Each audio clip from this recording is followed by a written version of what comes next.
Good morning. We do have quorum, so please take your seats as we're going to get started.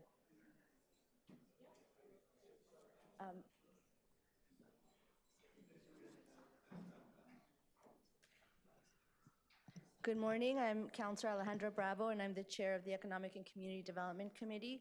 We have quorum. I am now calling meeting 23 to order. Welcome everyone in the room and online. Today's meeting is being held by video conference and in person at City Hall in Committee Room 1. This meeting is also being live streamed online at youtube.com/Toronto City Council Live. As we take a deep breath and remember the accountabilities that we have in this committee, it's always important to acknowledge the land, acknowledge that this is the traditional territory of many nations, Anishinaabe, Chippewa, Haudenosaunee, Wendat peoples, and is now home to many diverse First Nations, Inuit, and Métis peoples, and importantly, to acknowledge that Toronto is covered by Treaty 13 with the Mississaugas of the Credit. It's always helpful to remind ourselves that this is how we take care of our responsibilities to each other.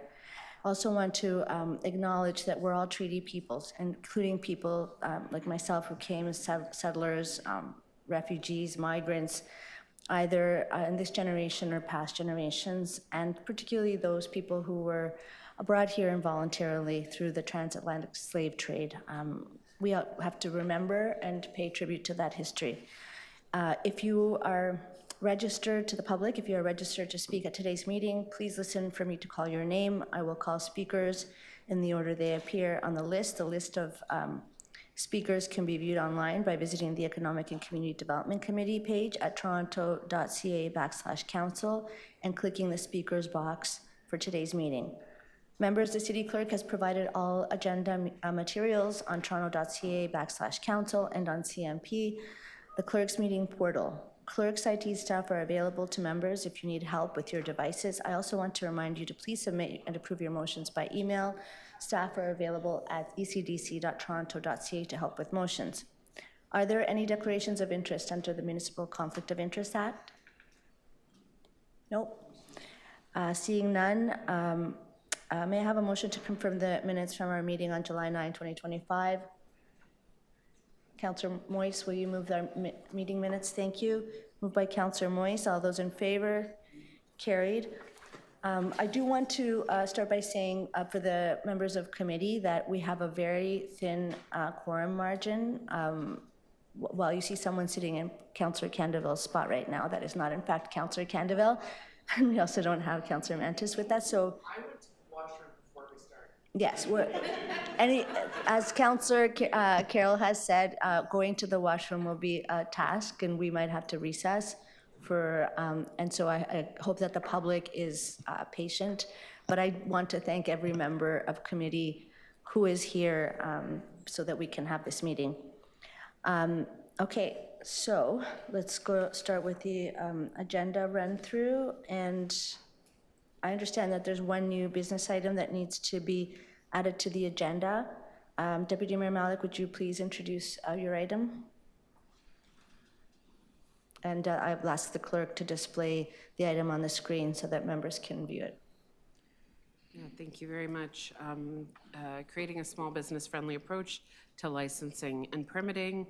And I'm moving to add this to the agenda, and there's also a letter here from Councillor Fletcher, and I'm moving this forward with thanks to her leadership on this item. All those in favor of adding this item to the agenda? Any opposed? That's carried. I'll hold the new item down so that we can consider it in detail. Let me continue. Okay, so let's go to the rundown. EC 23.1, Toronto Fire Services 2024 Annual Budget. Holding that for a staff presentation. We have EC 23.2, Welcome Policy Program Access Update. Would anyone like to hold this? No? I'll move to receive. All in favor? Opposed? That's carried. EC 23.3, Luminous Vale Lighting Repair and Renewal Plan. Would anyone like to hold this item? No? Moving that item, all in favor? Carried. EC 23.4, intention to expand the Riverside District Business Improvement Area. Would anyone like to move that item? Yep. Vice Chair Carroll moves approval. All in favor? That is carried. EC 23.5, Dupont by the Castle Business Improvement Area Minor Boundary. Would anyone like to hold that? No. Moved by Vice Chair Carroll. All those in favor? Opposed? That's carried. EC 23.6, Toronto's multi-divisional response to the needs of people experiencing homelessness. I will hold that item. EC 23.7, New Etobicoke Center Shelter public consultation. And I'm also going to be holding that item both for speakers and questions. EC 23.8, housing, homelessness, and shelter services for the Francophone communities. I can move that now if you'll allow me a minute to speak, or No, go ahead, yeah. would you like to speak first? No, I'll bet you are going to say exactly what was in my mind when I read this, so go ahead, Madam Chair. No, please. Well, the only comment I wanted to make is I was shocked that this was not already available. It's so much easier to translate now. We're beyond Google Translate in terms of quality of translation, but we know that with the influx of African Francophone communities, this information should be available. So I was surprised to find that it was not already available, and I think the recommendation is laid out in quite a reasonable way. Thank you. Any other speakers? I'll say as chair of the Francophone Affairs Committee that there's a huge interest in Francophone communities across the city for the reasons that Vice Chair Carroll indicated, but more pressingly because there is also an interest in knowing what work is being done, and I want to really highlight the work of the Toronto Shelter Services and Supports Division for the launching of La Passerelle, a refugee house project that is Francophone and groundbreaking, and it's important to note that this kind of effort will be in peril if the federal government does not come to the table reasonably with funding for migrants and asylum seekers. And so I want to thank staff for having come to committee to present, and there was a significant, I think, excitement about the possibility of having this information. I'll move that. All those in favor? Opposed? That's carried. Thank you. EC 23.9, Toronto History Museum's French language initiatives. And I would like to say something about this as well, because it came from the Francophone Affairs Committee here. Perhaps I'm going to ask staff to distribute to each councillor what has been done. This actually came from the community and as a suggestion to the committee, and that it is at a way, while we can't offer everything in French, Toronto Museums is an opportunity visited by schools, including French immersion and Francophone schools. And look at the beautiful work that has been done. Hot off the press, we have a brochure about Toronto's museum en français pour la communauté francophone. Je pense que c'est important de reconnaître le travail de la fonction publique. Thank you, Public Service. Thank you, Shirley Hudson, for all the dynamism to make this happen. I think it's a really good news story about how we're responsive to our consultative committees. All those in favor? Opposed? That's carried. And EC 23.10, creating a small business-friendly approach to licensing and permit, that has been added to the agenda and has been held. So we're going to go back to our first item that's been held, and I want to welcome Toronto Fire Services, Chief Jessup and staff to present this annual report. Welcome.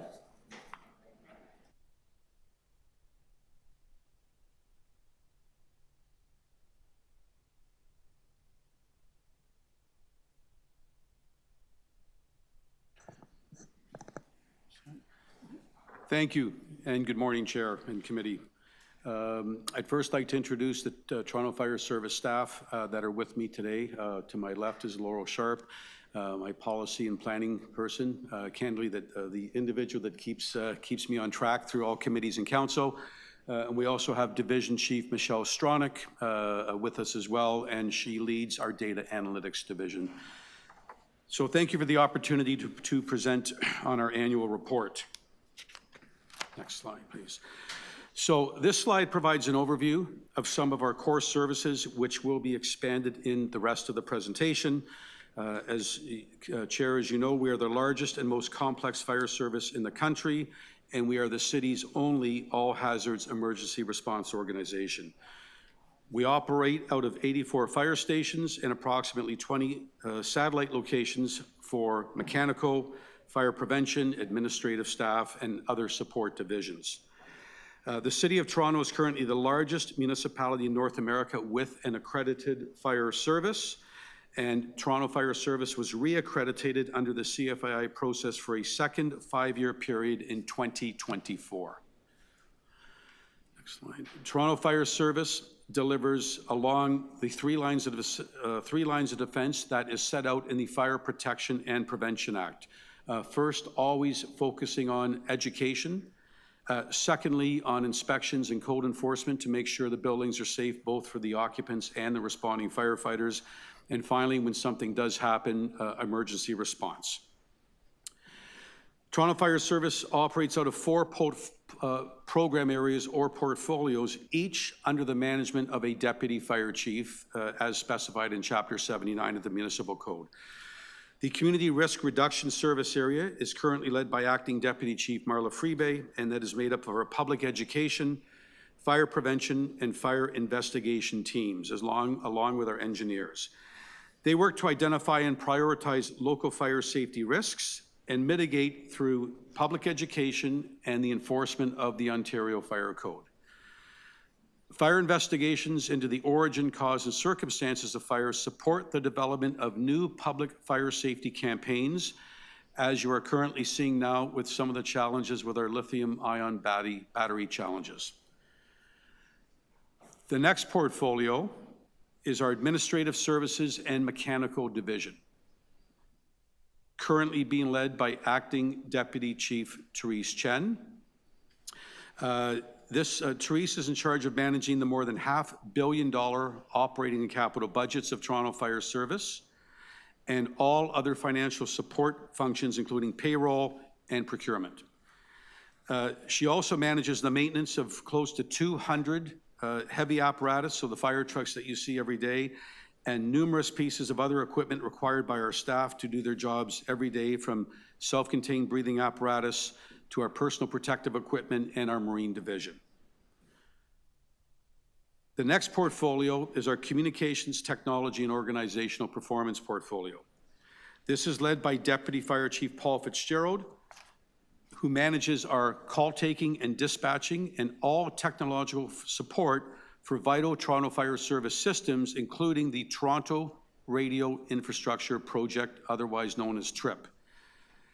Our communications team last year initiated or processed just shy of 600,000 calls for service in 2024. Our communicators exceeded the standard for call processing time of 1 minute and 4 seconds set by NFPA, meeting the target for 93% of incidents.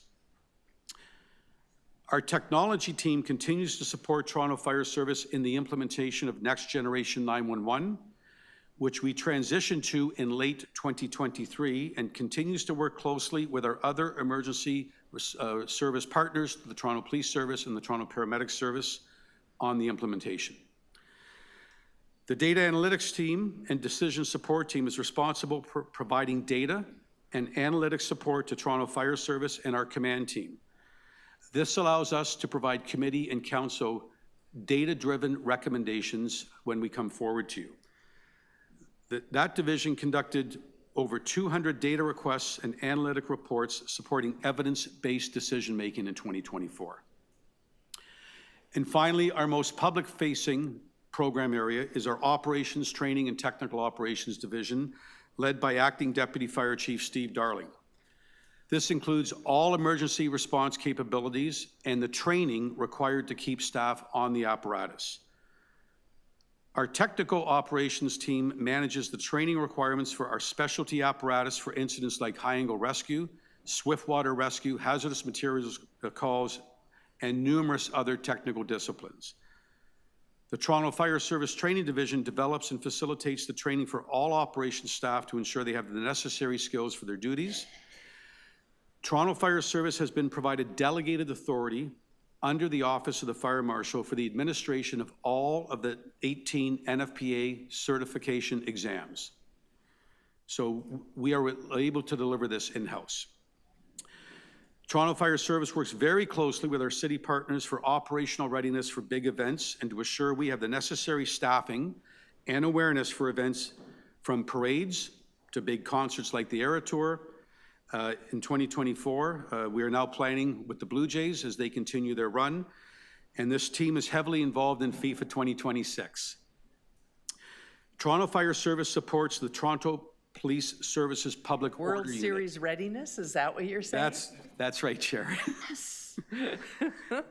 We also support the Toronto Police Services Public Order Unit through a partnership that includes joint planning and coordinated response with Toronto Paramedic Services. As you can imagine, it has been an extremely busy 2024 as we have been out with the Toronto Police Service POU unit on a almost daily basis. Toronto Fire Service also operates the only certified CBRNE team in the country, Chemical, Biological, Radiological, Nuclear, and Explosive Response Program that includes specialty apparatus and personnel strategically positioned at fire stations throughout the city. And also through partnerships with the province, we can be dispatched to incidents across Ontario through the Provincial Fire Marshal's Office. Finally, this portfolio includes the oversight of CAN TF3, our heavy urban search and rescue team, which can deploy across Ontario under an agreement with the provincial government. This team is made up of members from all three emergency services in the event of building or structural collapses, as well as doctors and nurses from Sunnybrook Hospital. Next slide. Our public education is our first line of defense, and the delivery of public education in certain components of fire prevention is mandated by law under the Fire Protection and Prevention Act. This team develops and delivers data-driven fire safety information and campaigns to all residents of Toronto about fire safety, fire safety regulations, and develops fire safety programs and presentations for special audiences. This includes seniors, children, high-rise residents, especially given we are the most vertical city in North America, Toronto community housing residents, and post-secondary students. Over the last few years, the Toronto Fire Service has a dedicated team of public educators heavily engaged in work with our encampment residents to support fire safety and mitigate fires in encampments. And our team works very closely with General Manager Gord Tanner of Toronto Shelter and Support Services. This dedicated team is in the community daily to provide education to those residents and support the removal of dangerous objects like compressed gas cylinders. Toronto Fire Service analyzes fire data to support the development of public education campaigns based on pressing fire safety concerns shared citywide or specifically in identified neighborhoods. The widespread use of lithium-ion batteries in consumer electronics, mobility devices, and electronic storage systems has led to an increase in fire and explosion incidents, over 500% increase in the last number of years. These batteries and their charging systems are not regulated in Canada, creating increased risks to life safety for the community and our first responders. This has raised considerable concern in the fire service and has highlighted the need for new legislation, strategies, and practices to effectively address this growing hazard. Toronto Fire Service began tracking LIB fires in 2020, and as I just said, noted a 591% increase in incidents involving LIBs between 2020 and 2024, and year to date, we have had 68 LIB-related incidents in 2025. The primary concerns involve tampering with LIBs, including unauthorized modifications, overcharging, improper disposal, or physical damage, all of which greatly elevate the risk of thermal runaway and potential fire incidents. Toronto Fire Service has worked with our partners both at the city and provincially to develop a campaign to help residents understand the safety concerns with lithium-ion batteries and how to keep themselves safe. The campaign was translated into 10 languages and shared on transit, shelter ads, and digitally. The Fire Prevention Division conducts inspections to enforce the fire code. The enforcement of the fire code is the backbone of effective fire prevention and a major factor in reducing the loss of life and property. Toronto Fire Service inspectors conduct fire and safety inspections in all buildings within Toronto and address violations of the fire code and other hazards under the authority of the Fire Protection and Prevention Act. There is a legislative requirement for compliant inspections for all vulnerable occupancies, such as long-term care homes and nursing homes, as well as all complaints and requests for approval. In 2024, Toronto Fire Services conducted inspections at over 9,000 unique addresses, resulting in identifying over 16,000 fire code violations. 97% of all high-rise residential buildings were inspected, as well as 99% of all vulnerable occupancies. Fire code inspections continue to be vital to the safety of Toronto.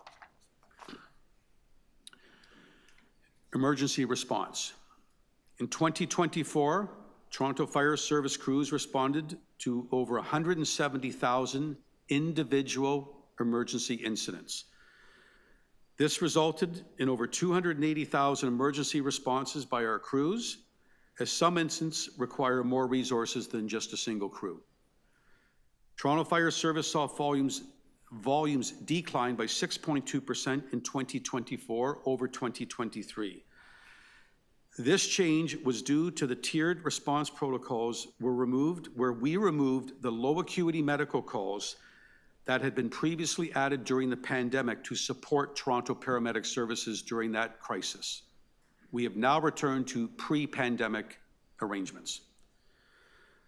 Call processing time, turnout time, travel time, and total response time are the key performance indicators for Toronto Fire Service. Response time targets are taken directly from the National Fire Protection Association 1710 standard. Our overall goal is to be arriving on scene with our first crew within 6 minutes and 24 seconds, 90% of the time. We achieved that at 77% of the incidents in 2024. As stated, our goal is 90%. I want to put that into context.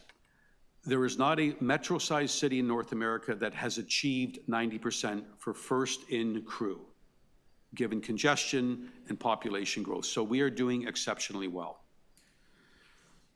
Similarly, our target for having an effective firefighting force on scene, the balance of the required resources to perform the critical tasks, is required to be on scene within 10 minutes and 24 seconds of the call.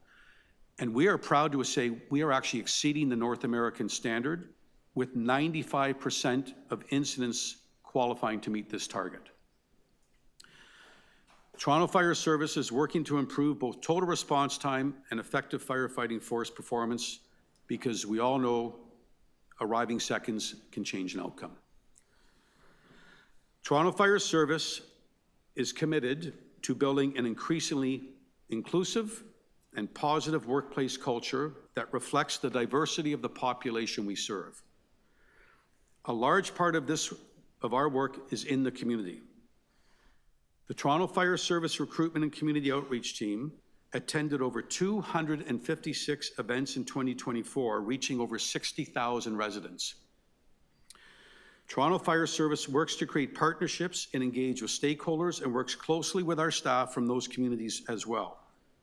In 2024, some of our highlights included Black History Month open house and roadshow of our community outreach in February in partnership with the Toronto Fire Service Black Staff Network.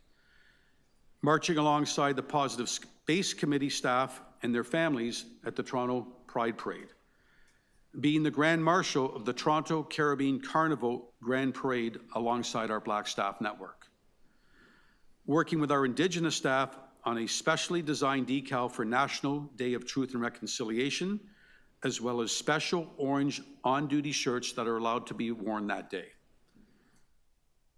Toronto Fire Service is always engaged with our partners on new opportunities to be in the community and to promote Toronto Fire as an employer of choice. In 2024, we are excited to partner with Toronto Community Housing to host 92 youth from their Youth Work Summer Program for the first ever day in the life at the Toronto Fire Academy. The youth spent the day with Toronto Fire Service staff, learning about all of the different careers that Toronto Fire Service has to offer, and got to see demonstrations of some of the skills our firefighters need. We were happy to continue that partnership this past summer with 150 youth attending. Of the 201 operations recruits hired in 2024, 34% of them self-identified as a member of an equity-deserving group. Toronto Fire Service continues to do this work so that we can support our staff and the public and to continue to closely work with people and equity. As Toronto Fire Service looks ahead to 2025 and 2026, there are many exciting opportunities and initiatives underway. So far in 2025, we've seen the introduction of 4 new apparatus into our service, including our new fireboat, a new rescue vessel, as well as the first 2 electric pumpers in our fleet.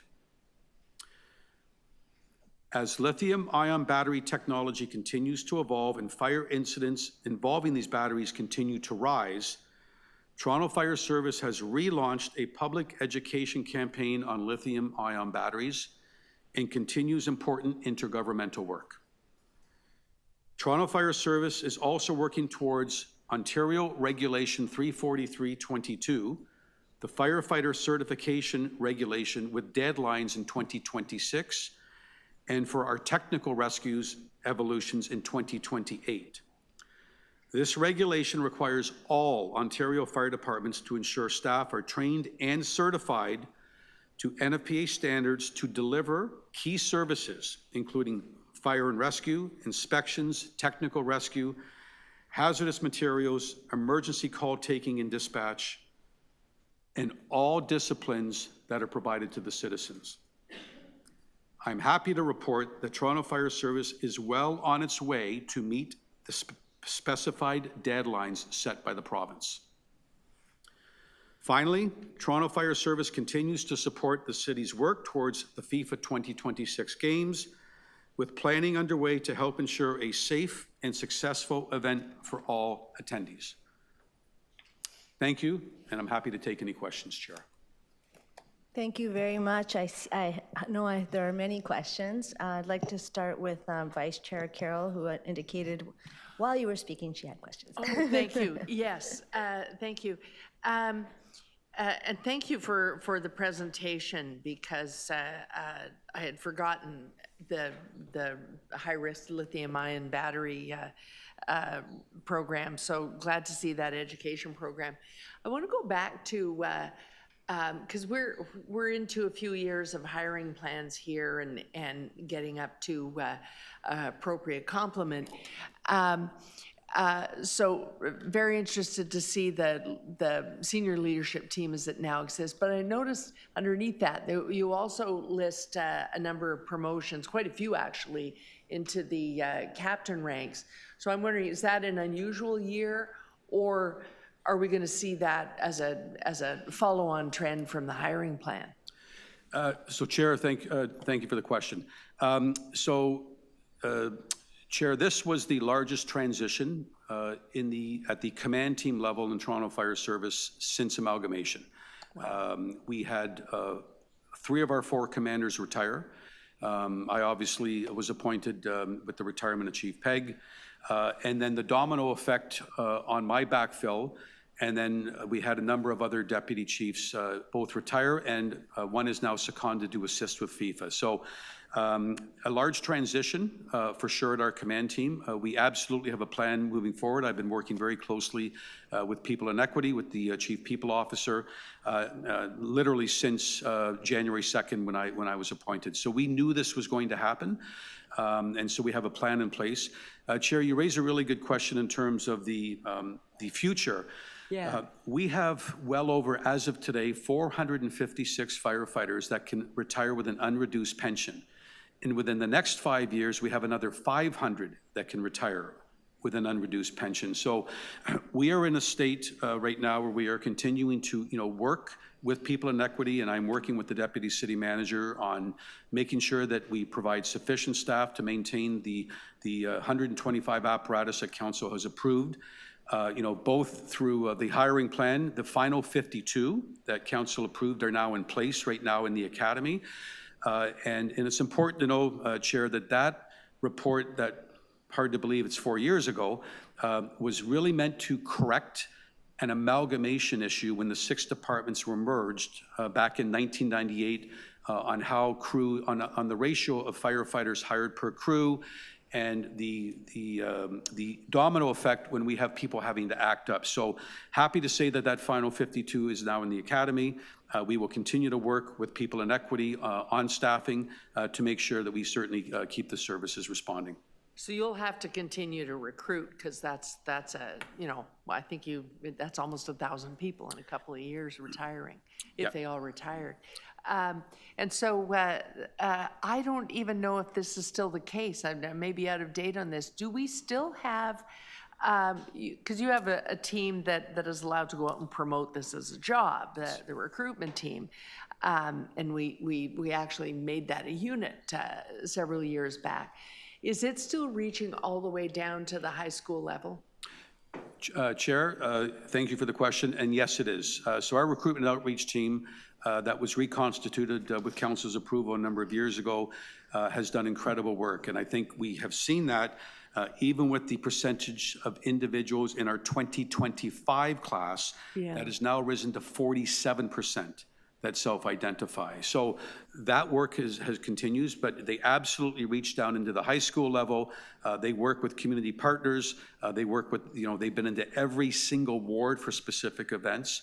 And again, they work very closely with our partners and People in Equity in identifying, those areas where we want to recruit and to make sure, especially at the high school level, because that is where the decisions are made as you come into college as to what courses you require to qualify for the pre-service mandated by the province to get hired. So all of that is part of the plan.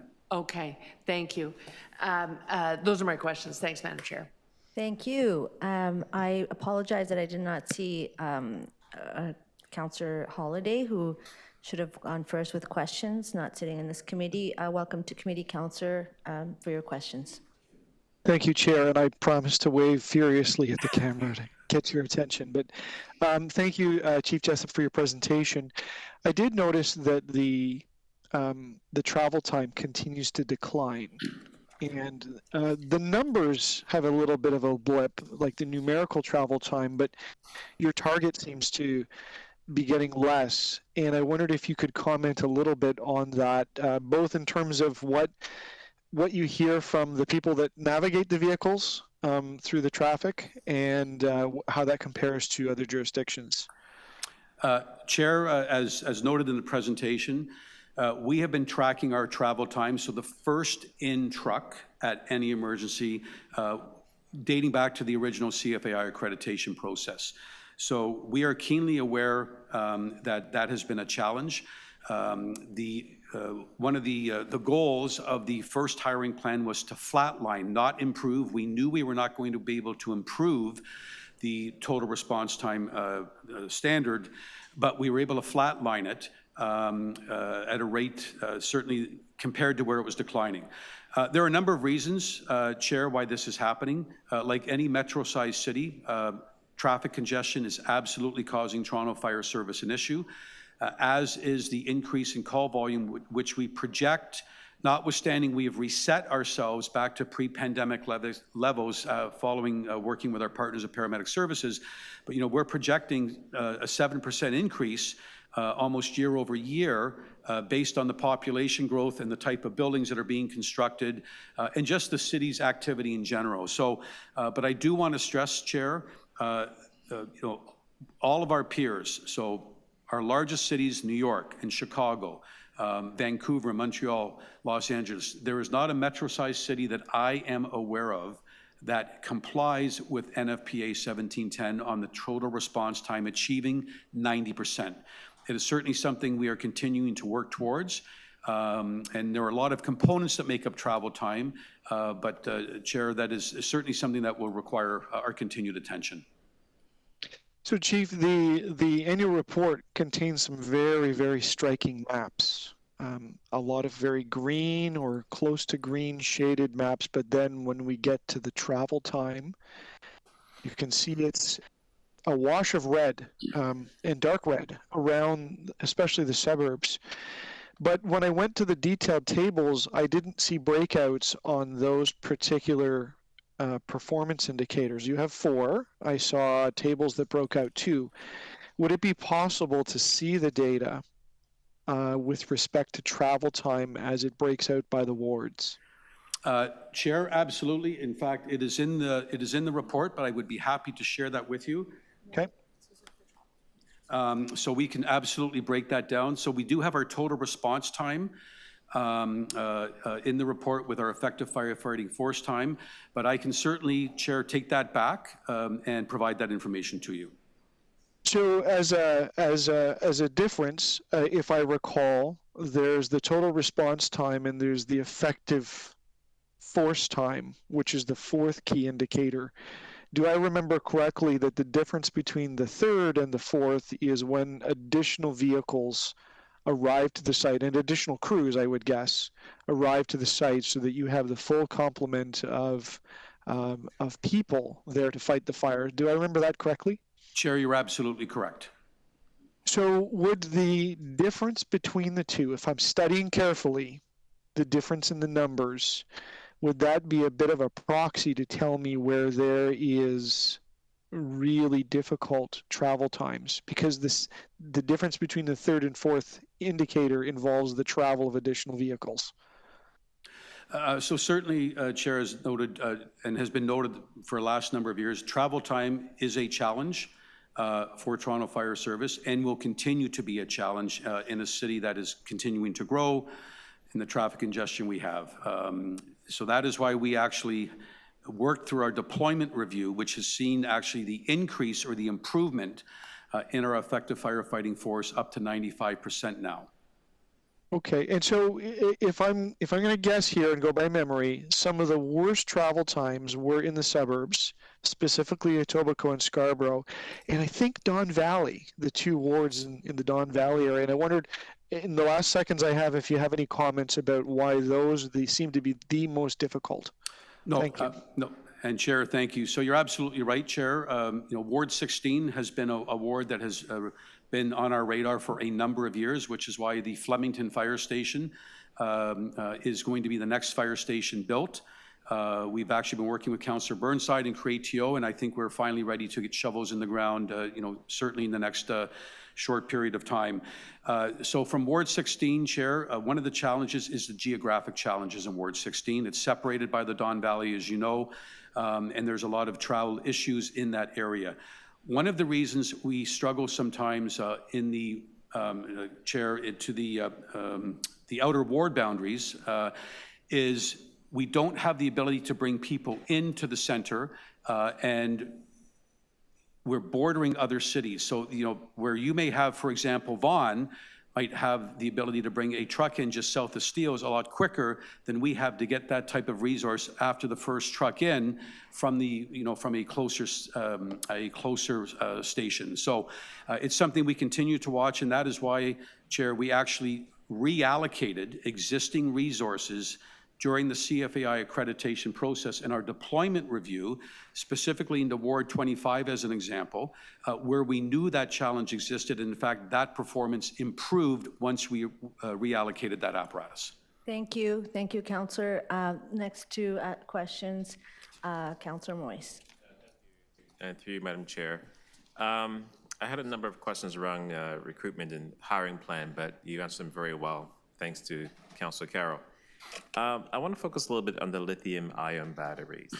In my ward in particular, in Toronto Centre, we've had a lot of fires around those bikes, and it's caused a lot of damage, and also it's put a strain on your resources as well. I've attended many of those calls where there's 25 trucks, on call.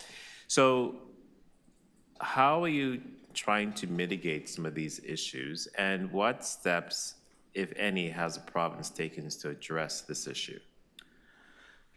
Chair, as I stated yesterday, and Councillor, you and I have spoken at a number of the fires in your ward, especially the one at 275 Bleecker last February.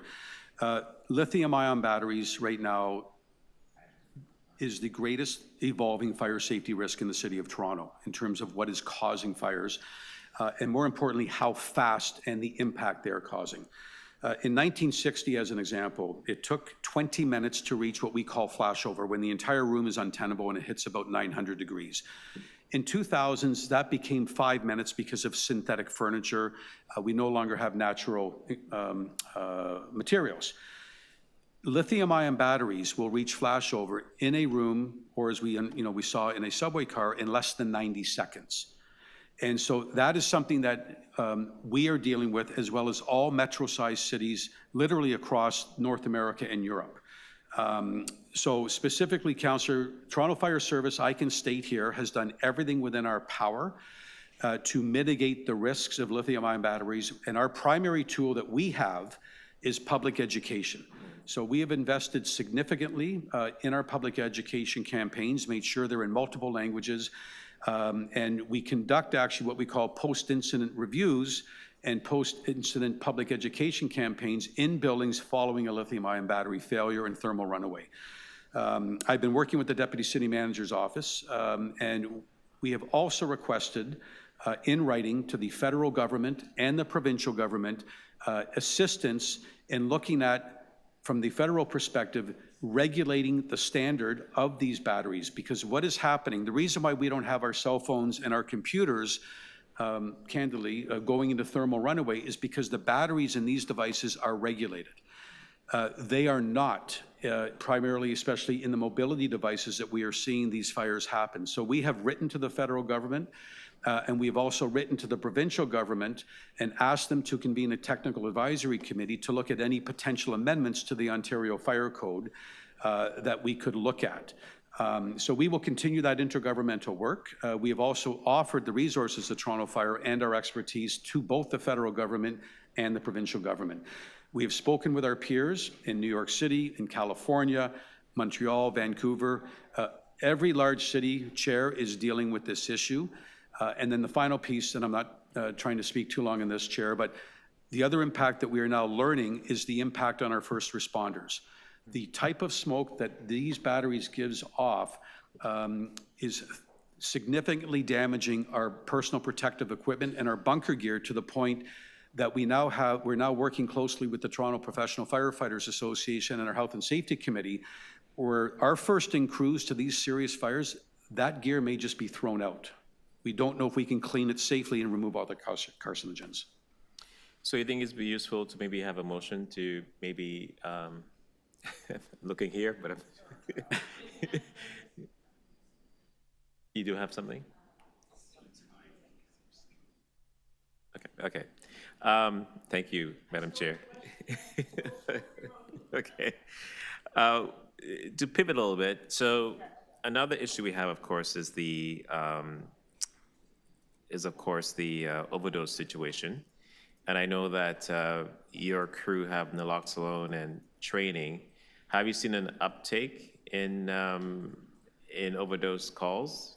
And how are you mitigating this with your crews? Again, you're being pulled in every direction. Chair, we are, and again, it's important to note that we are the only all hazards response. So we work under the license of a doctor from Sunnybrook Hospital, and naloxone is one of the many delegated acts under her license that Toronto firefighters perform. We have been closely monitoring the opioid problem, Councillor, certainly especially the work with your office. We have not seen any statistical data at this point where we have seen a significant jump. It's consistent.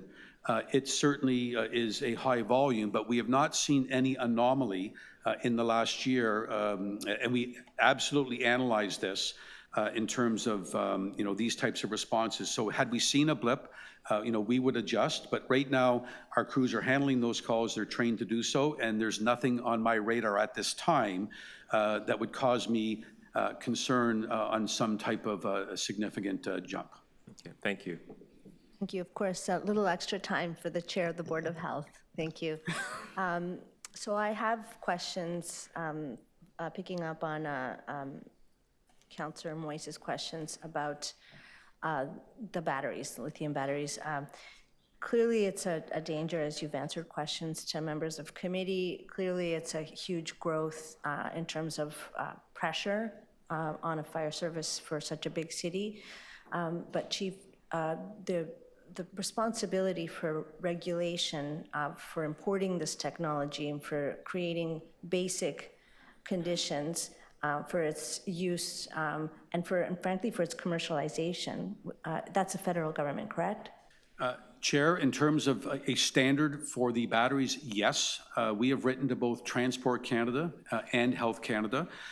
In terms of potentially regulating the number of mobility devices, for example, in a high-rise building, or requiring dedicated storage areas, that falls under provincial jurisdiction. So it really is the federal government in terms of regulating the standard for the batteries.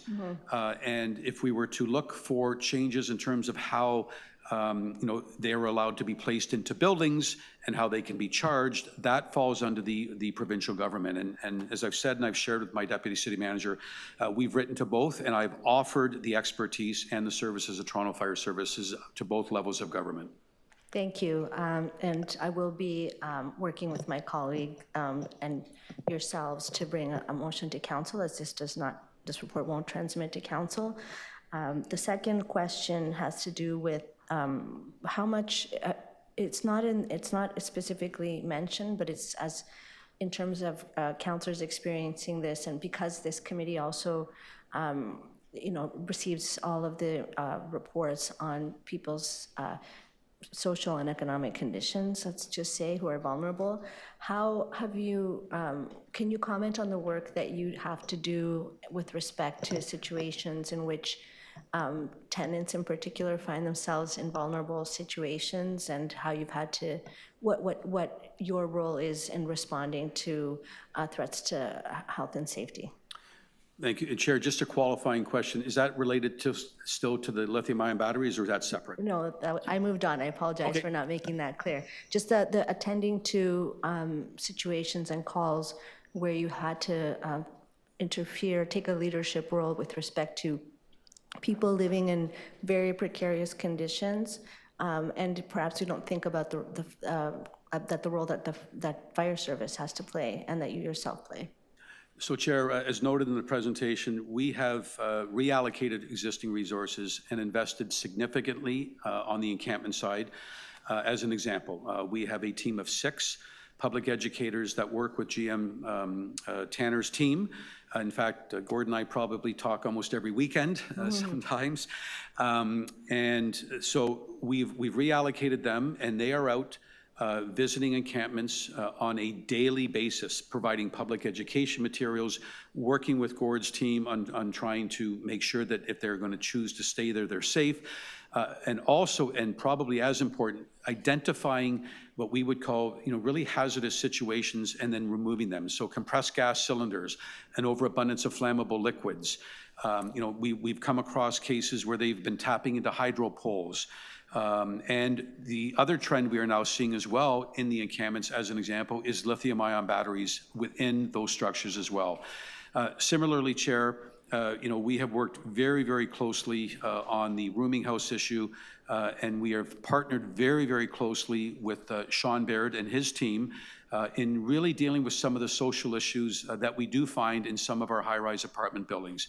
And again, a lot of these are often brought forward in terms of hoarding, in terms of the overabundance of mobility devices in units, and we are working very closely, with our partners, both on the private and the public side, to make sure that we take, a human-focused approach first to try to mitigate these types of risks. And I'm thinking of a particular situation in my ward where there was the landlord was responsible for circumstances. Could you outline in cases like that where people are vulnerable and there's a threat to health and safety, what your leadership and what Toronto Fire Services role is? So, Chair, on that specific address, yes, that address had been on our radar for a number of years. As you know, we had exercised all of our tools under the Fire Protection and Prevention Act to encourage compliance.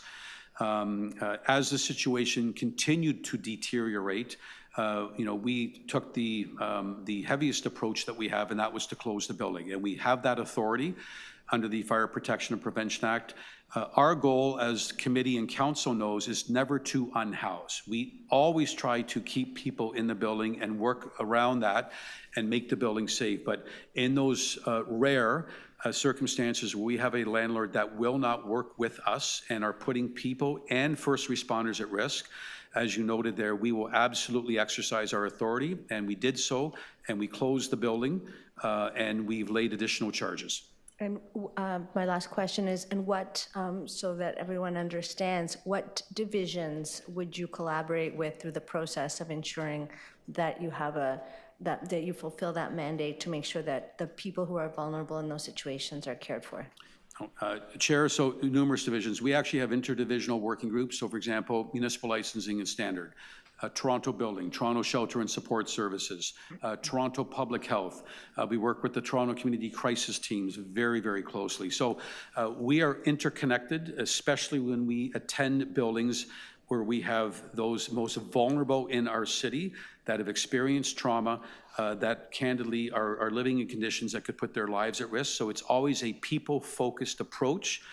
First, making sure that we take care of those that have been put in that situation, and then once they have been dealt with, through the experts, such as the crisis team, then we will come in and work with building and property standards and make sure that, in this instance, we close the building and make sure that the appropriate provincial orders are laid.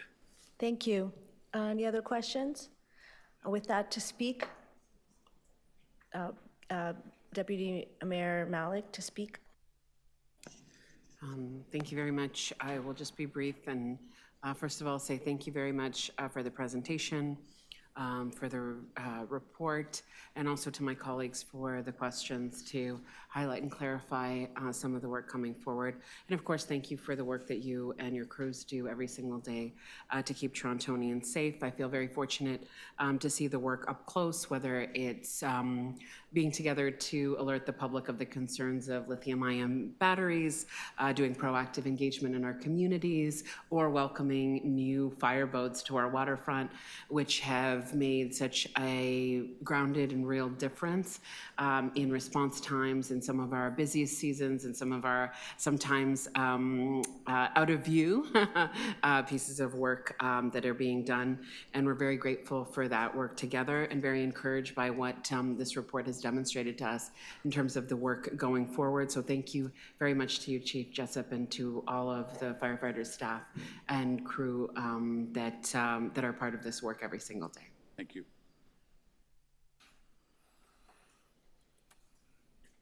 Okay, I'll just speak briefly as well to say that thank you very much. We wanted to make sure that there was a presentation at committee and that we didn't just receive this annual report, because there's really important information here to share about trends and about how the service is performing. I want to particularly highlight a few things, working through the question of how we meet the threat with a 591% increase and with relation to lithium batteries and the threat they pose.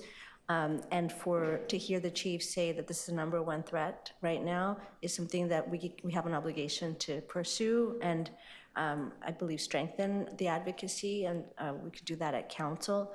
The second piece I want to just highlight is the efforts that have been made by Toronto Fire Service and the chief in terms of outreach and relationship building with Toronto's communities and the commitment to equity. That's very important to us in this committee. And then third, just to say that when you think about Toronto Fire Service, it's important to think about how much the service takes care of the most vulnerable people in the city, whether living unhoused or living precariously as tenants, as you heard in the examples here. And so with that, I'd be happy to move receiving this report, but I see that oh, okay, I'm sorry. I didn't see you. I made a call for speakers and Sorry, okay. I apologize, I was multitasking. Yeah. It's great to hear that how much my voice carries in this room. Okay, I will go next to Councillor Moyes to speak. Thank you, Madam Speaker. Chair, my apologies. No, I too want to say thank you to Chief Jessup and his team for really the great work that they do. I see it firsthand each and every day. You and I have a special bond. I speak to Chief Jessup at least once a week, I think. But what you really has transformed the fire service in the short time you've been here, especially when it comes to recruiting. You know, I have spoken to you about this for a long time, where I feel that the people who you employ in your division, you know, need to reflect the diversity of the city, right? And you've actually taken concrete steps to make that happen. I've seen it, you know, again, through your presentation through Pride and the Caribbean Festival. I've invited your team to my environmental days, and they actually show up, you know, with the truck and everything else, and they're recruiting as well. I know that they go into the local schools, which is really important, and you've also mentioned that as well. So you've really put your money where your mouth is at, and I appreciate that. I hope that it continues. Again, just thank you for all that you do. The lithium issue is such a serious issue. I mean, when I went to the Bleecker Street fire and seeing your firefighters bringing people down from, you know, 6-story, what was it, 12-story floor? Yes, sir. Off a ladder, you know, and because they couldn't go through the hallways, the smoke was really, really dark. You know, seniors were really afraid.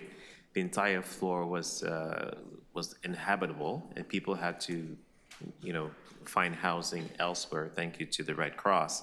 But again, these are serious issues, and I think, you know, we need to do more as a city to make sure that the federal and provincial governments, you know, make this a priority, so that, you know, these sort of things can stop and save lives.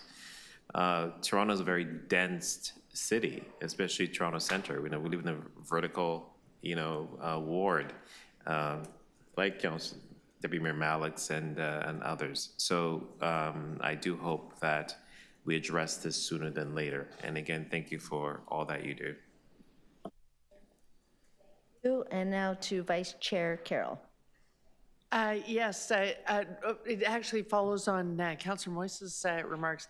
I asked the question about our recruitment team, and while you need, you know, qualifications beyond, I wanted to make sure that we are still reaching down to the high school level, and we're putting the same pressure on the police service and really all first responder services, because well, it was at an event I was at this morning. It was called Canada's largest silent problem, and that is youth unemployment. And you know, I mention it because we can help as counselors too, the recruitment officers who out there. I always like to frame it, if I'm talking to parents of young people, and I know they're parents of young people, that always blows them away. Did you know there are 23,000 firefighters on the Sunshine List? And it always stops them in their tracks, because often, you know, youth are wondering, what is a solid job? Young people, 18 are asking if jobs have pensions. And they know, but then their parents say firefighter, police officer.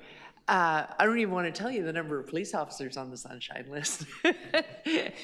and that will grow again in 2025. These are real careers. And so I know the recruitment team goes out and does it, but we have to do it too. Because it actually, when you go for those qualifications, OSAP knows these are real careers as well. You're actually much more likely to get accepted for OSAP going for something they know will be a job that allows you to pay back your loan. And so I spell those things out wherever I get a chance with young people. We're not all going to be able to be coders and make our fortune with Google, but we have a substantial number of careers to offer out there. So I asked about the people plan because if we know 1,000 people are retiring and people have to move up out of the ranks to become the captains and so on and so forth, the hiring plan for a new complement might be over, but you will still need to replace a tremendous number of retirements. Those were staggering numbers. And the only other thing, Madam Chair, that I'll add is the good news, because I know Fire Services has been part of that conversation, is we hope to have good news early next year about nailing down what is the final and best place to have a vulnerable persons registry. The vice chair and police board, Chris Billinger, is sort of the board member monitoring service staff and working on this project, but we hope soon to have a vulnerable persons registry that is third party from police, which was an issue for many vulnerable people. So it separates it out from that, but it also becomes a registry that all can rely on. What we have to work out, the last piece we have to work out is we can't ask vulnerable people to pay to be on that registry. And so we've got to figure out those pieces, but work is proceeding apace, and we think that it will help all first responders in some of our urgent times to know, census area by census area, who to reach out to in times of disaster. That work is going very well. So those are my comments. Thank you. Yeah. Thank you. The motion, I'm moving to receive. All in favor? Opposed? That's carried. Thank you very much for coming in today. Thank you, Chair and Committee. Thanks. We're going on now on to EC 23.6, Toronto's multi-divisional response to the needs of people experiencing homelessness. And this is being held for speakers. First to speak, Miguel Avila Velarde. Welcome to committee. You have 5 minutes.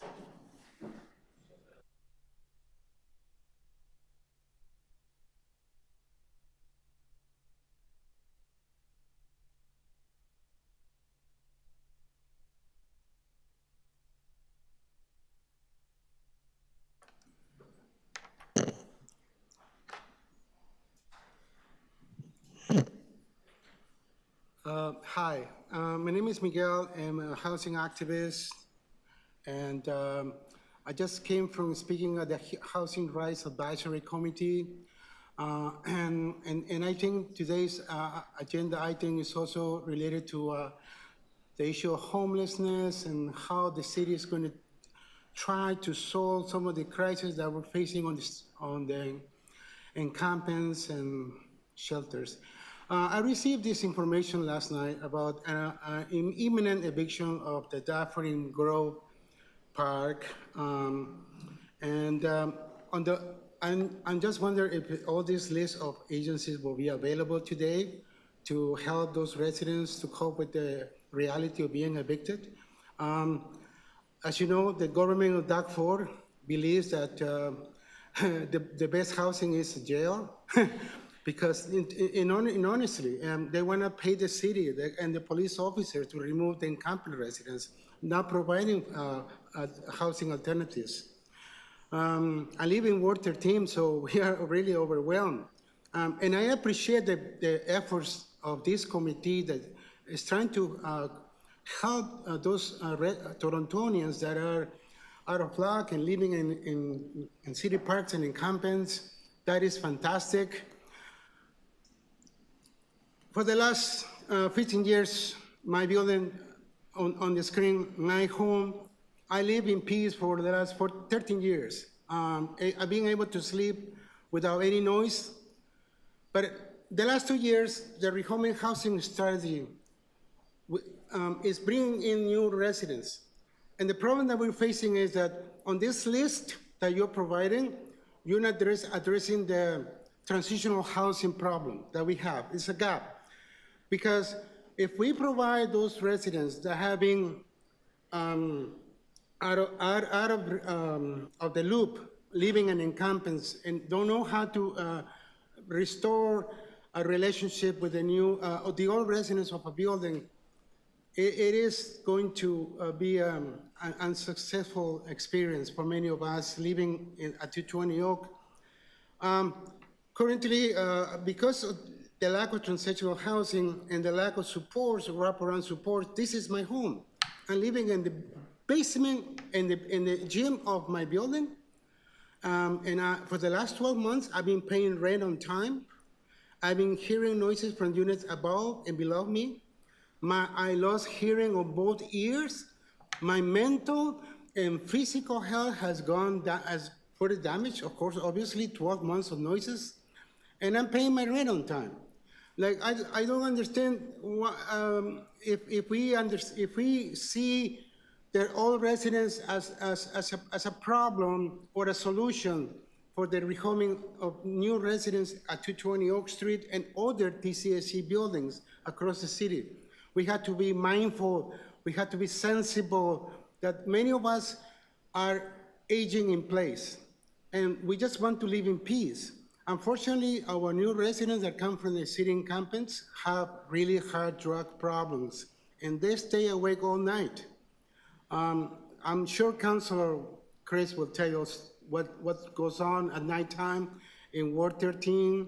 We have daily reports from the police about robberies, et cetera, et cetera. So I would recommend it to put transitional housing back on the list of items that need to be put forward, because consider those old residents, like myself. I need to sleep. I really, really, really need to have a good night's sleep, but in the last 2 years, it's been problematic to have at least 6 hours of sleep, and it's not acceptable. I have mental health disabilities. I know, sorry, I may be out of topic, but that is my recommendation. That is my recommendation to address with all these issues of homeless in the city of Toronto. Thank you. I think you're prompting interest in the committee. Councillor Carroll, questions of the deputy. You're not off topic, Miguel. I have a question. So it's interesting that you come, because I know you track what we do. So you know that part of the reason that happened is in the absence of transitional housing, where we have that Canada Housing Benefit, that Canada Ontario, the COB funding as they call it. We're just trying to get people off the street, so we've been depositing them in apartments where we can, if they seem at all ready. But what you're saying is we need to be doing both things. Use the COB if you have to, but you're saying please don't abandon the initiative that started out so well, which is to build some of that modular transitional housing, so that we can have that, fill that gap, as you put it so perfectly. There's a gap where we could do a better job of making them ready to be tenants. Absolutely.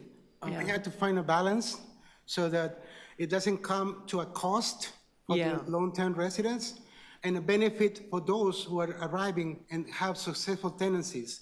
I believe 5% of the residents that are arriving at TCAC buildings have failed on their tenancy. So there is a success rate, but they require extra supports, wraparound services. Like, you don't have an idea. It's very hard when people are addicted, and to kick a habit, it takes a long time. Thank you. So let's pray for those people that one day they will quit the drugs. Thank you. Thanks for that. Yeah. Do you have the questions from Councillor Moyes? You know, Miguel, Hello, it's not a Chris. question, but it's more of a comment. You know, you refer to yourself as a housing activist. I would say you're a housing advocate. You, I'm going to pursue also the piece around the challenges of the rapid rehousing initiative.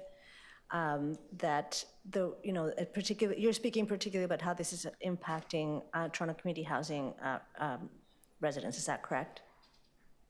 Thank you, Councilor Brown.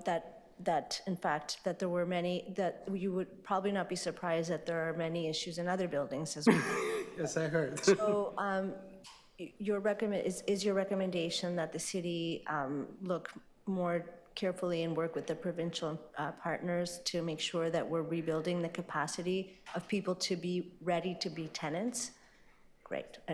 You're probably not surprised to know that that's something I care deeply about and I've been pushing for. So I really appreciate you coming to the committee and talking about the challenges that you face and for your advocacy, as Councillor Moyes indicated. Thank you. And in conclusion, I just let you know that I forwarded all my recommendations to Doug Rawlings of the Housing Secretariat. He knows Thank you. everything. Thank you very much. Right, Doug? All right. We all know. Okay. Thank you. Okay, now, we're now going on to questions of staff on this item. Oh, sorry, there was one more speaker on this. I apologize. David Walsh. David Walsh is not here. Okay, so we're going on to questions of staff. Vice Chair Carroll.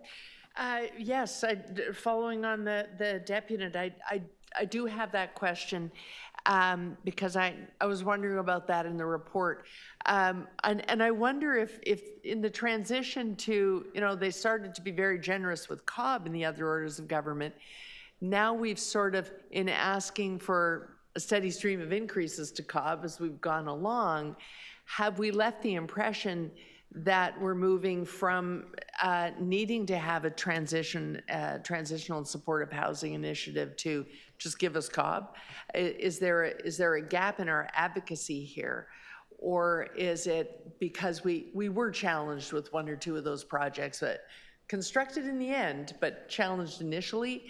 I asked the question, I'll preface it with, I asked the question because having talked to a couple of people who have moved from the modular transitional housing into tenancy successfully, I'm a real fan of it. And having been inside one, I'm also a fan of it because while we have a particular need now, it also strikes me as a type of facility that can itself be transitioned as our needs change. It could become, youth temporary housing, depending on what the need is, decade after decade. So what has happened to the modular transitional housing program? So Gord Tanner here at Toronto Shelters. Councillor, I'll start to the chair.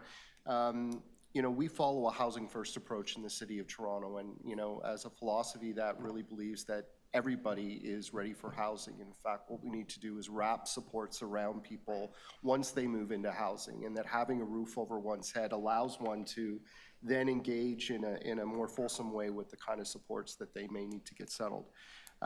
We do have a range of transitional shelter programs in the city of Toronto where we support people to come in for longer periods of stay and really focus on some of those life skills and supports. The modular housing we're building now is permanent supportive housing, though. And so with scarce resources in a housing crisis, one has to determine, are we building permanent housing for people, or are we going to invest those resources in transitional housing? And then the question comes, transition to what if there's nothing there? So I think in a fully funded environment, there's certainly a place for transitional housing models. We certainly try to demonstrate that in the shelter system. Currently the focus really is on permanent supportive housing for people. No expectation that they need to leave, but certainly some people do, right? And decide after a while that they do want to move into more independent living without supports. Not to take away from, some of the remarks and thoughts that you have in what you're experiencing, but certainly that's the current approach of the city. So in terms of the modular program, we're not so much focused on that as different models within the shelter proper program. The supportive housing models, permanent housing supported by our housing secretariat colleagues, shelter programs, we envision people coming through those programs, not staying permanently. But we do have a range within the 100+ programs that we do have of different kinds of supports that are offered to individuals that come into those programs to build life skills. Right. Okay, thank you. Thank you. Any other questions of staff? I have some questions. So let's pick up on this transitional housing piece. While there is a challenging situation of moving from being completely unhoused into housing, or even from coming out of a shelter and being ready to be a tenant, I think this is probably an answer that both Toronto Shelter Division and Housing Secretariat could speak to. Do you agree that many people are much more vulnerable? Like the numbers of people that are homeless right now has increased dramatically, and that a significant percentage of that population, an important percentage of that population, would require some support to even be ready to be housed.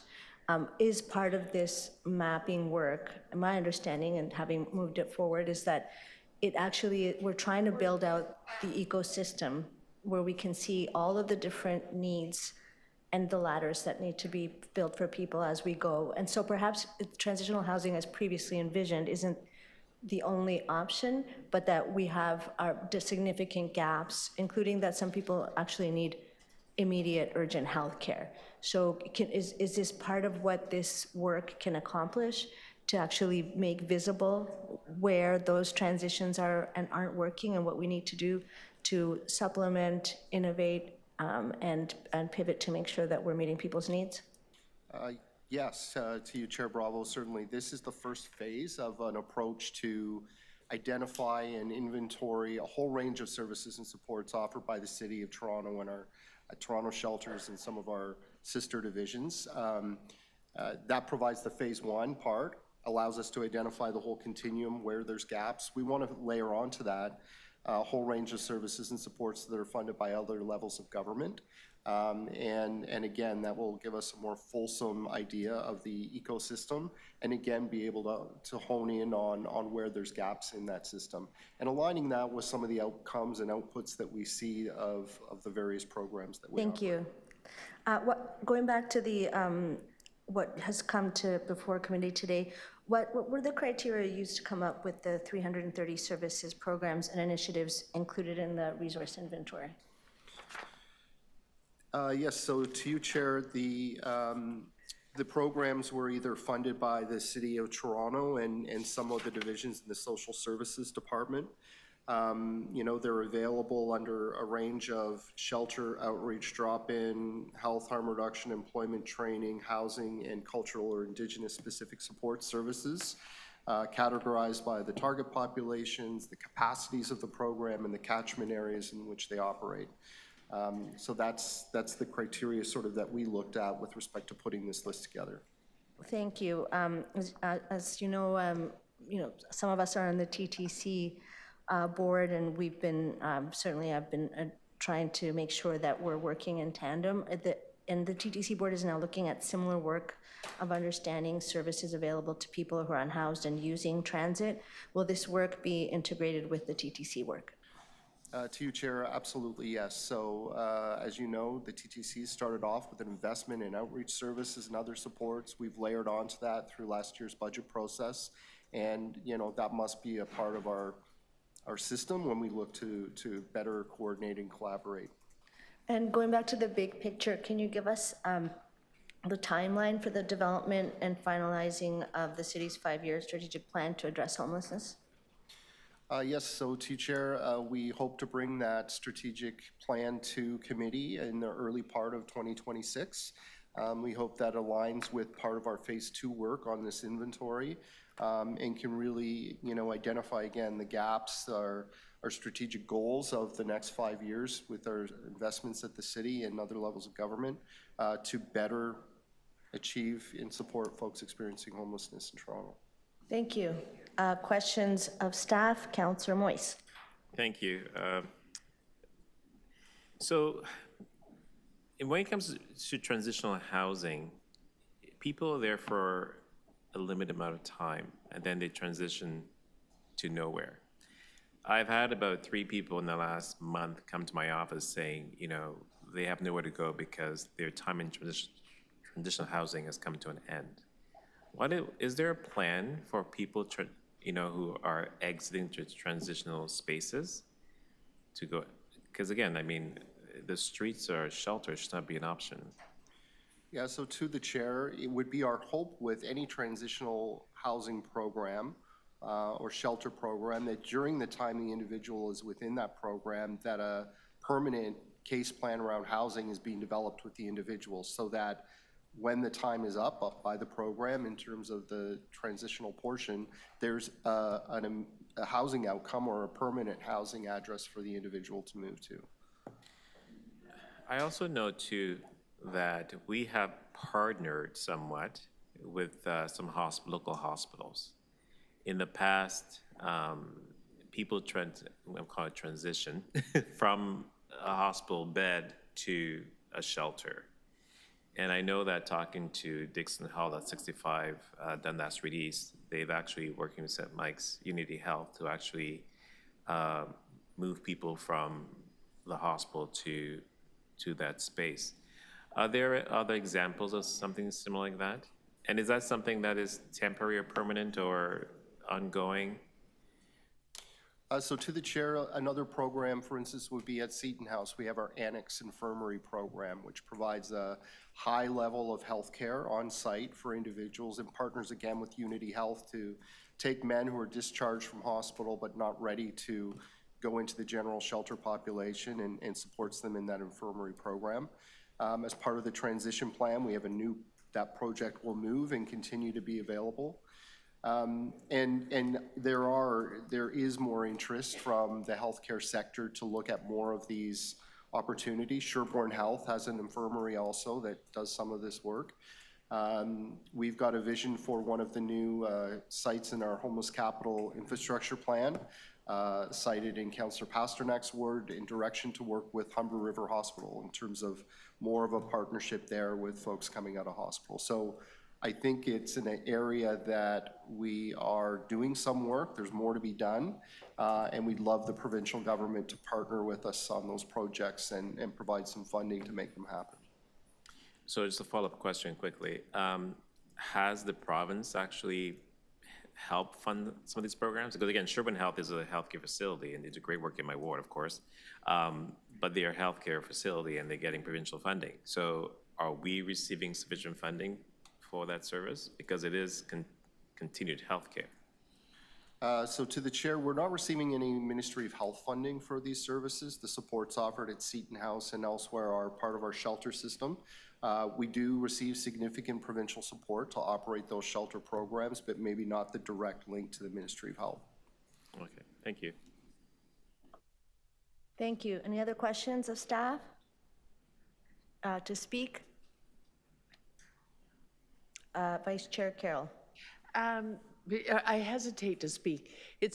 I'm reminded of a saying, but it's a terrible saying to use here because it's very hard to talk about the unhoused without risking offending them. We can't be too directorial. We're not their parents in loco parentis or anything like that. But it does remind me of the saying, when I look at the correspondence we received asking, okay, thanks for the inventory, can you now just write out the pathway for housing advocates to know what's your pathway? I think Mr. Tanner just demonstrated that the pathway has to be different for every client. And it reminds me of that old saying, why isn't there just a guidebook? Hand it to me when I leave the hospital with the baby. Here's how to raise a child. And there isn't such a book because no two are alike. There are always different needs. And so too the unhoused that we're trying to help and support. So it would be kind of hard to write that pathway and make a clever little city comms, make us a little illustrative chart with clip art, please, showing the pathway. There are many different ways. But I will say this, you know, if broadening how we build it becomes a bit of a challenge, I think it comes down to, and it's a shame, Madam Chair, that because really this speech goes to my suburban colleagues who are not here today, but in the building of new shelters, and many of them do have to be in the suburbs, maybe that's where we create within those the types of environments in the new model of shelter, which is smaller and using the whole city, really need to be out there in neighborhoods that are so far not helping house the unhoused.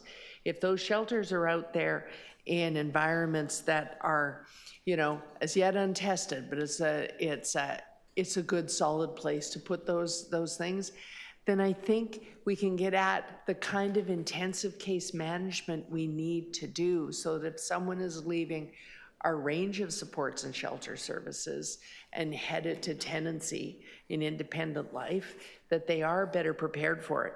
And what that means is just intensive case management in the right size built shelters. And if we're going to get on with it, I keep saying it over and over again, we cannot ask those two counselors sitting over there to be the ones to house yet more.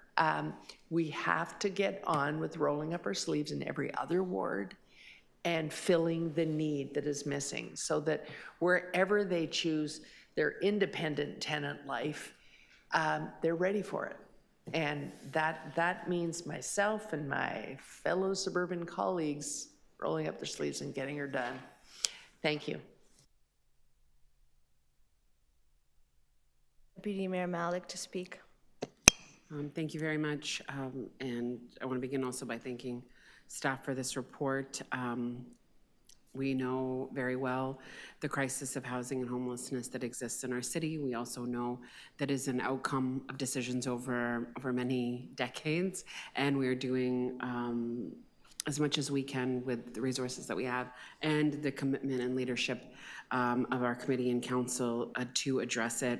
And I really want to echo Councillor Carroll's remarks, is that the only way we will address it is an all-city approach, making sure that the services, supports, and diversity of housing that is required to get through and to the other side of this crisis is available in every single community and neighborhood in our city.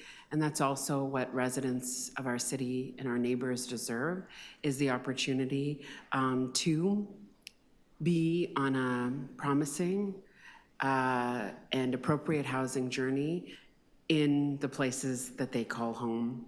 And this report, of course, is another step in that work. It makes visible our services and programs, which is so important for us to be able to provide to Torontonians. We get questions every single day about what the city is doing and what the city is providing, and this allows us to lay that out in a very clear way. And the next piece of this is making it more accessible, more navigatable, and easy for everyone to understand, especially those who need it most.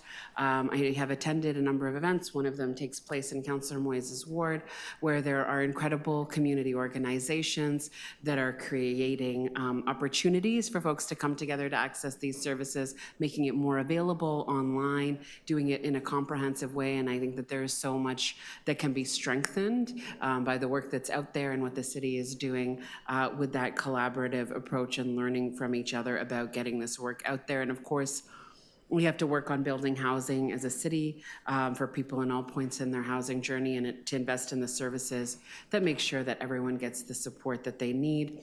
I look forward to the continued report backs on this, and thank you again to everyone who is a part of this and everyone in the sector who makes these services and these programs possible. you, Councillor Moist, to speak. Thank you. I wasn't going to speak, but then I changed my mind. I just want to say just thank you to Gord Tanner and his team. I think, they have the most difficult job in the city. I have seen firsthand the work that they do, the frontline work, especially the encampment team. At one point, I had 3 of the largest encampments in the city, and I have seen how the staff go in there every day working with the people in the encampments and finding them housing, in some cases permanent housing. And they just have infinite patience. And I also have heard the abuse that they've also received, but they keep coming back time and time again. And they have had such great success. And I hope that other municipalities, are learning from the great work we're doing here. I read just last week, I think it was Orangeville, one of the other municipalities, are, removing people from their parks and making them feel unwelcome. And of course, we know that Toronto, we welcome people here every day, even though they're not our residents. But we'll continue to do that and support people in ways that we can. And to Councillor Carroll's point, there's just not one way to do it. There's multiple ways of doing it. Every case is different. The need for each person is different. And so I'm happy that we as a council, as a city, is actually doing all that we can to support our frontline staff, to support our residents in Toronto. So I just want to say out loud, thank you for the service that you provide to our residents. Thank you, Councillor. I'll speak now. When I moved this motion, I agreed to wait until October, and I'm very happy to see that this first piece, which is the creation of an inventory, has come now in September. Why an inventory? Because we invest a significant amount in attending to the population in the city that is homeless, and we want to make sure that we are demonstrating value for money, both to the residents of Toronto and to the people who are our residents who are presently unhoused. Through our street needs assessment, it was clear that, so I have a motion. You should have just poked me. I'd like to move that this report that it be done, mapping the various pathways for homelessness into housing, and improve the system and identify human rights-based outcomes for people experiencing homelessness with the identified pieces on Economic and Community Development Committee and Toronto Shelter Support Services and Housing Secretariat, and also that to consult with the Housing Rights Advisory Committee, which is meeting concurrently, clarifying the service pathways into housing, identifying human rights-based outcomes, and clarifying what the system navigation is for the people who are experiencing homelessness as part of phase 2. In my office, we meet often with people who are experiencing homelessness, groups like the Toronto Unhoused Union, people who have had experiences living in encampments. And I think it's important to note that there are lots of realities, but that we have to show value for money for the investment that we make, both to people who are presently unhoused and to people who are regular residents who may not be experiencing that reality, but also have concerns for the population that we must care for and care for each other. There's no, think about the divisions that touch this issue. It's CTC and libraries and housing secretariat and shelter, but it's also transportation, it's municipal licensing and standards. There's so many Toronto Fire, as we heard earlier. And so I wanted to move like a clarifying all of city approach, because this is one of the greatest social and economic threats that this city faces, like most cities, big cities in the world right now, but certainly across Canada. One of the reasons that it's important, I think, to make sure that everyone knows what the other is doing is that there are a lot of also civil society partners and other institutions, like we have multiple relationships with St. Mike's At TTC, the work is actually to do a survey to try to understand who is who's sheltering in transit. Who are they? What do they need? Where are they moving? It's really putting all our arms around a population which is facing the greatest, threat. Prescription for everyone, for every social ill, is actually to be able to be sheltered and housed. And the transitions are very simple for some and more challenging for others. Our recent streets needs assessment importantly showed that when people were asked what was the cause for their homelessness, the majority of people said it's because my income is too low, the rents are too high, and I was not able to navigate my eviction with information and support. So this is also focusing, I think, has to take into account the investments that we make to keep people housed in the first place, which is the best possible solution.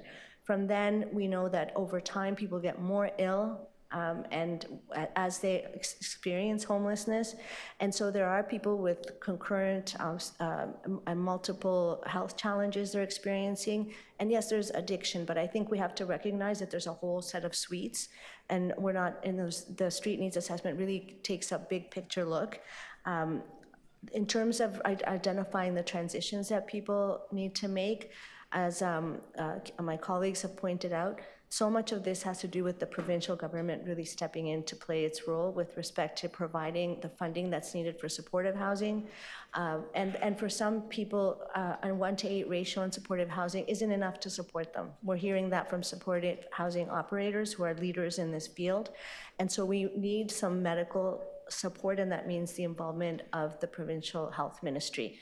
The only way that we're going to be able, in my view, to make the most effective advocacy to the senior orders of government is to show that we have a really clear map of what we understand the services that we're providing and where the gaps are.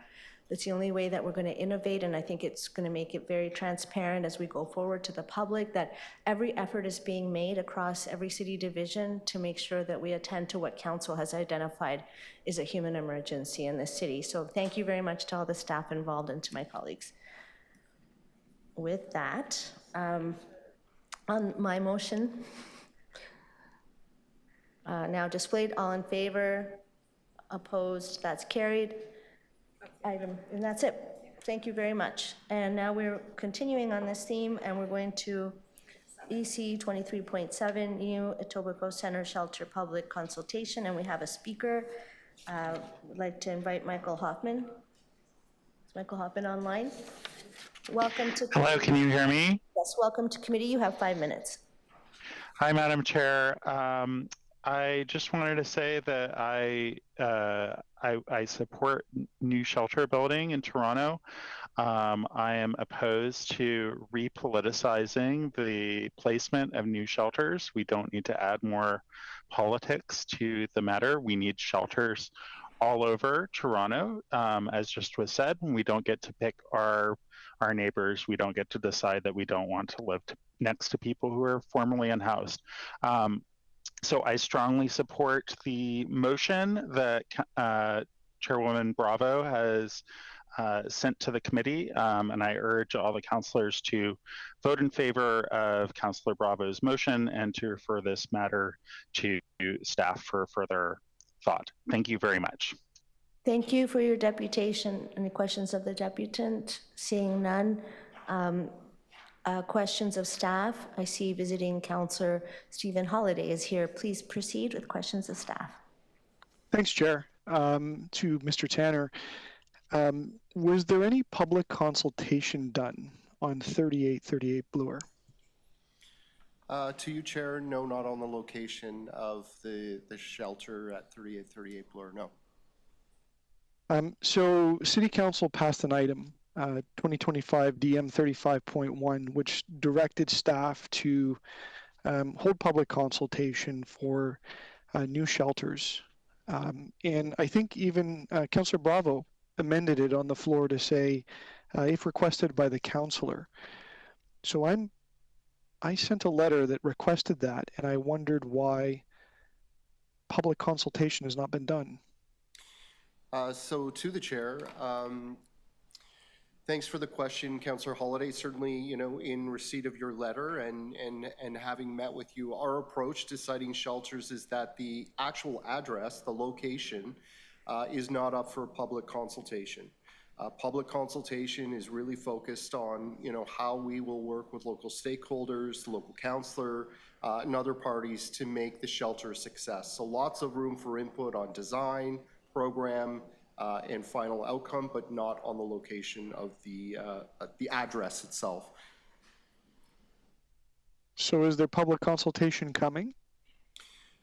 So to the chair, we hosted a series of events actually in the ward and certainly in consultation with yourself, Councillor Holiday. That includes door knocking of neighbors in the local area. It includes sending communication and an invitation to attend an event that happened, a drop-in that happened in early August.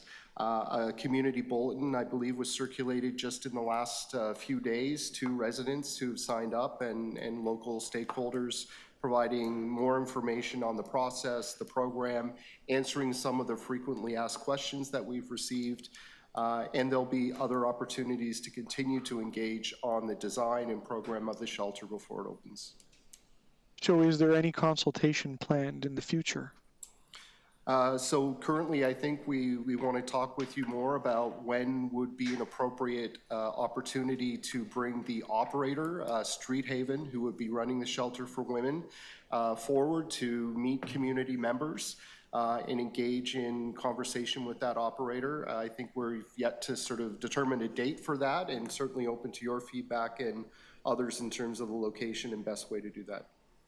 So do you think staff have met the requirements of DM 35.1, which was a direction of council? So to the chair, I believe we have, yes.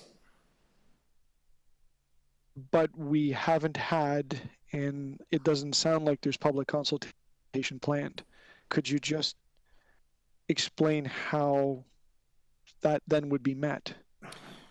So to the chair, I would just reiterate that, our consultation includes engaging the public for their feedback on the design, on the program, answering their questions. It does not and has not included the consultation on the specific address of the property. Okay. On about May 29th, your staff met with me and provided me material on the proposed shelter location. Was that considered a consultation with the councillor? So to the chair, no, that would have been more information to share with you that city staff had identified a shelter location, that we were in the final stages of purchasing the property, and to begin engagement with yourself on how we would consult with the community on the project and when it would be announced. But you said you didn't consult with the community. So to the chair, I would just repeat, we do not consult on the address of the specific shelter. That is correct.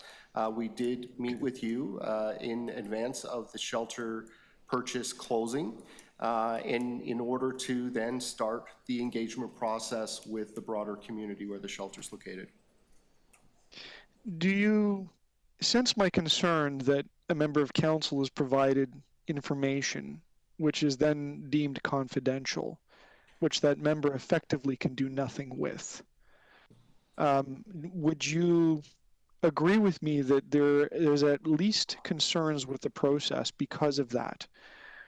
In that, my job is to serve the people that elected me, and yet I'm provided information that is of interest to them, and I'm prohibited from disclosing it. But at the same time, I'm not actually being consulted. You're not actually asking me about it, and I realize my time is up. Thank you.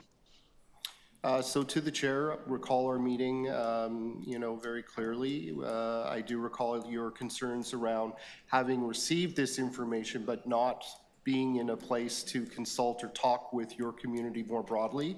And it's because of that we hastened the closure of the property so that you could engage with your stakeholders in the community more quickly on this matter. Thank you, Councillor Holiday. Questions of staff?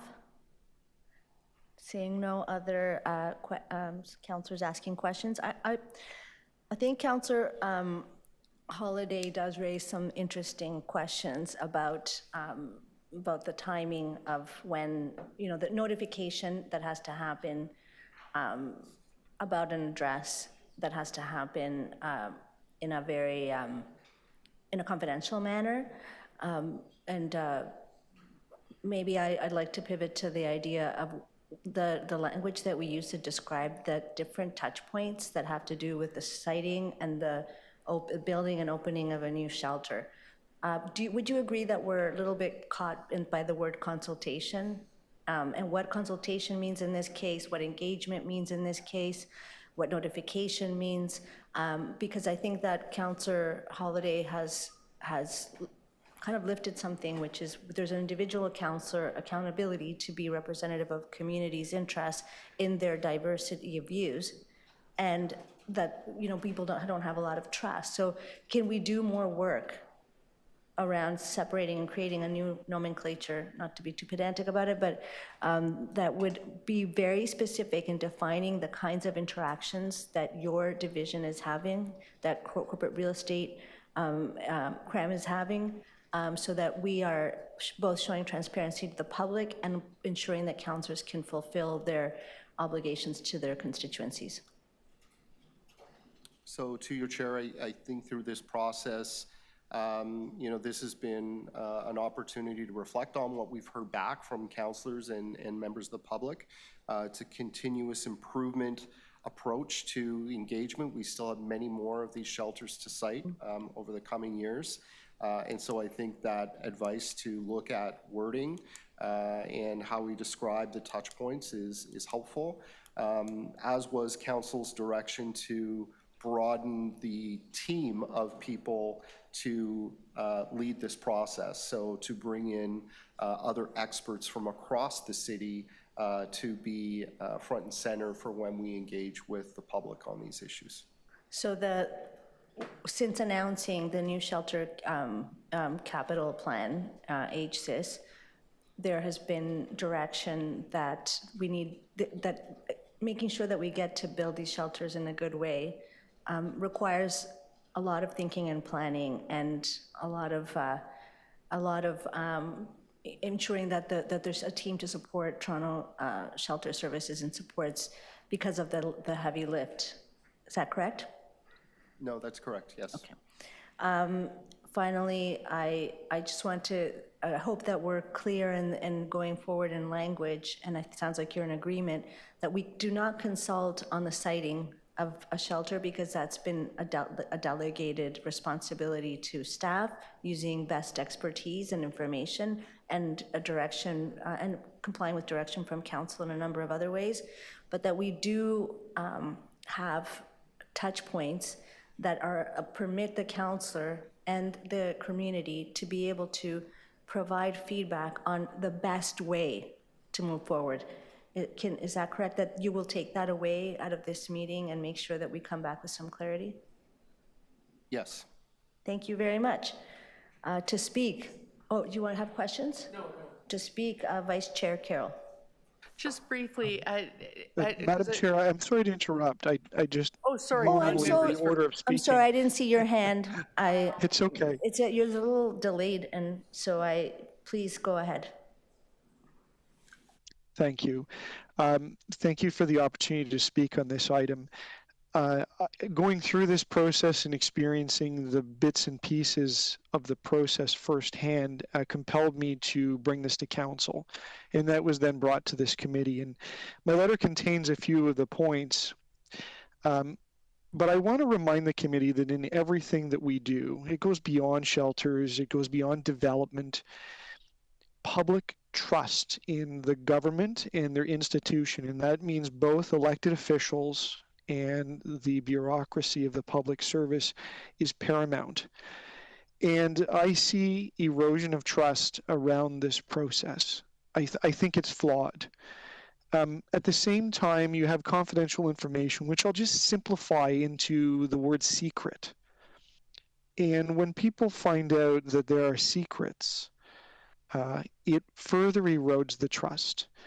And I think there's a difference between confidential information that is shared with all of council in a confidential attachment with direct purpose versus something that's brought up in a meeting. And it puts a member of council in an incredibly awkward position where on one hand, they have some very clear provision that the information is not allowed to be released, yet they have a duty to the public to release it. And it comes up from time to time. So I really think that we should be paying more attention to this process and why a counselor is engaged, when a counselor is engaged or consulted. There's still some questions about consultation around the real estate delegation. I think these are really important fine points. But the most important thing I want to remind the committee of is that yes, indeed, council made a decision to delegate authorities back in 2017. Now, I would submit to you that a lot has changed since then, including the city's approach to shelters, to the different demands on shelters. We have this, 20 shelter capital infrastructure plan that wasn't in place back then, and it means a lot. But there's absolutely nothing that prevents the public service from going and consulting with the public before implementing any of these decisions. In particular, the commitment to purchase a property or to sign a contract. Now, I just want to go back to the basics. Let's put aside who is using the building, because I understand the criticism that comes up, and there may be concern that people have an approach, and maybe, you speak to a lot of members of the public, they have an issue with who's using the building, but just in the simplest form, you've got maybe 65 people, 85 people living in a congregate living setting, in a building, in a facility with shared services. And if you put that into a neighborhood as a new thing, where you're doing construction around it, why would the surrounding people not want to be involved in that decision-making process? You do it for just about anything else. They would have their say in all of this. And I don't discount that it may be a very difficult conversation or a very heated debate, but at least people have an opportunity to participate. And they may be there's a difference between disagreeing with the outcome of a process and not being confident in a process, especially one that was done in secret. And these are really important points that council needs to be mindful of in this decision and in others. I realize Councillor Bravo has Chair Bravo has a motion to refer the item to staff. I understand the committee will consider that. And if it goes through, I really hope staff take a closer look at all of this process, because clearly there are problems. And it's not uniform across every site. Some shelter sites are not as controversial as others, but there may be some details as to why not or why. But some definitely are. And I think that at the end of the day, when you look at it, there are instances where trust has been eroded in the government. And I think it's our job as council to pay attention to those and to write those courses. We have an opportunity to do this very easily. And I'm not saying any of it is easy work, but that is the work that we do. And, I hope there's a better way to go through this and to pay attention to fine points of the difference between consultation and engagement and some of the council direction. Thank you. Thank you. Councillor Vice Chair Carroll to speak.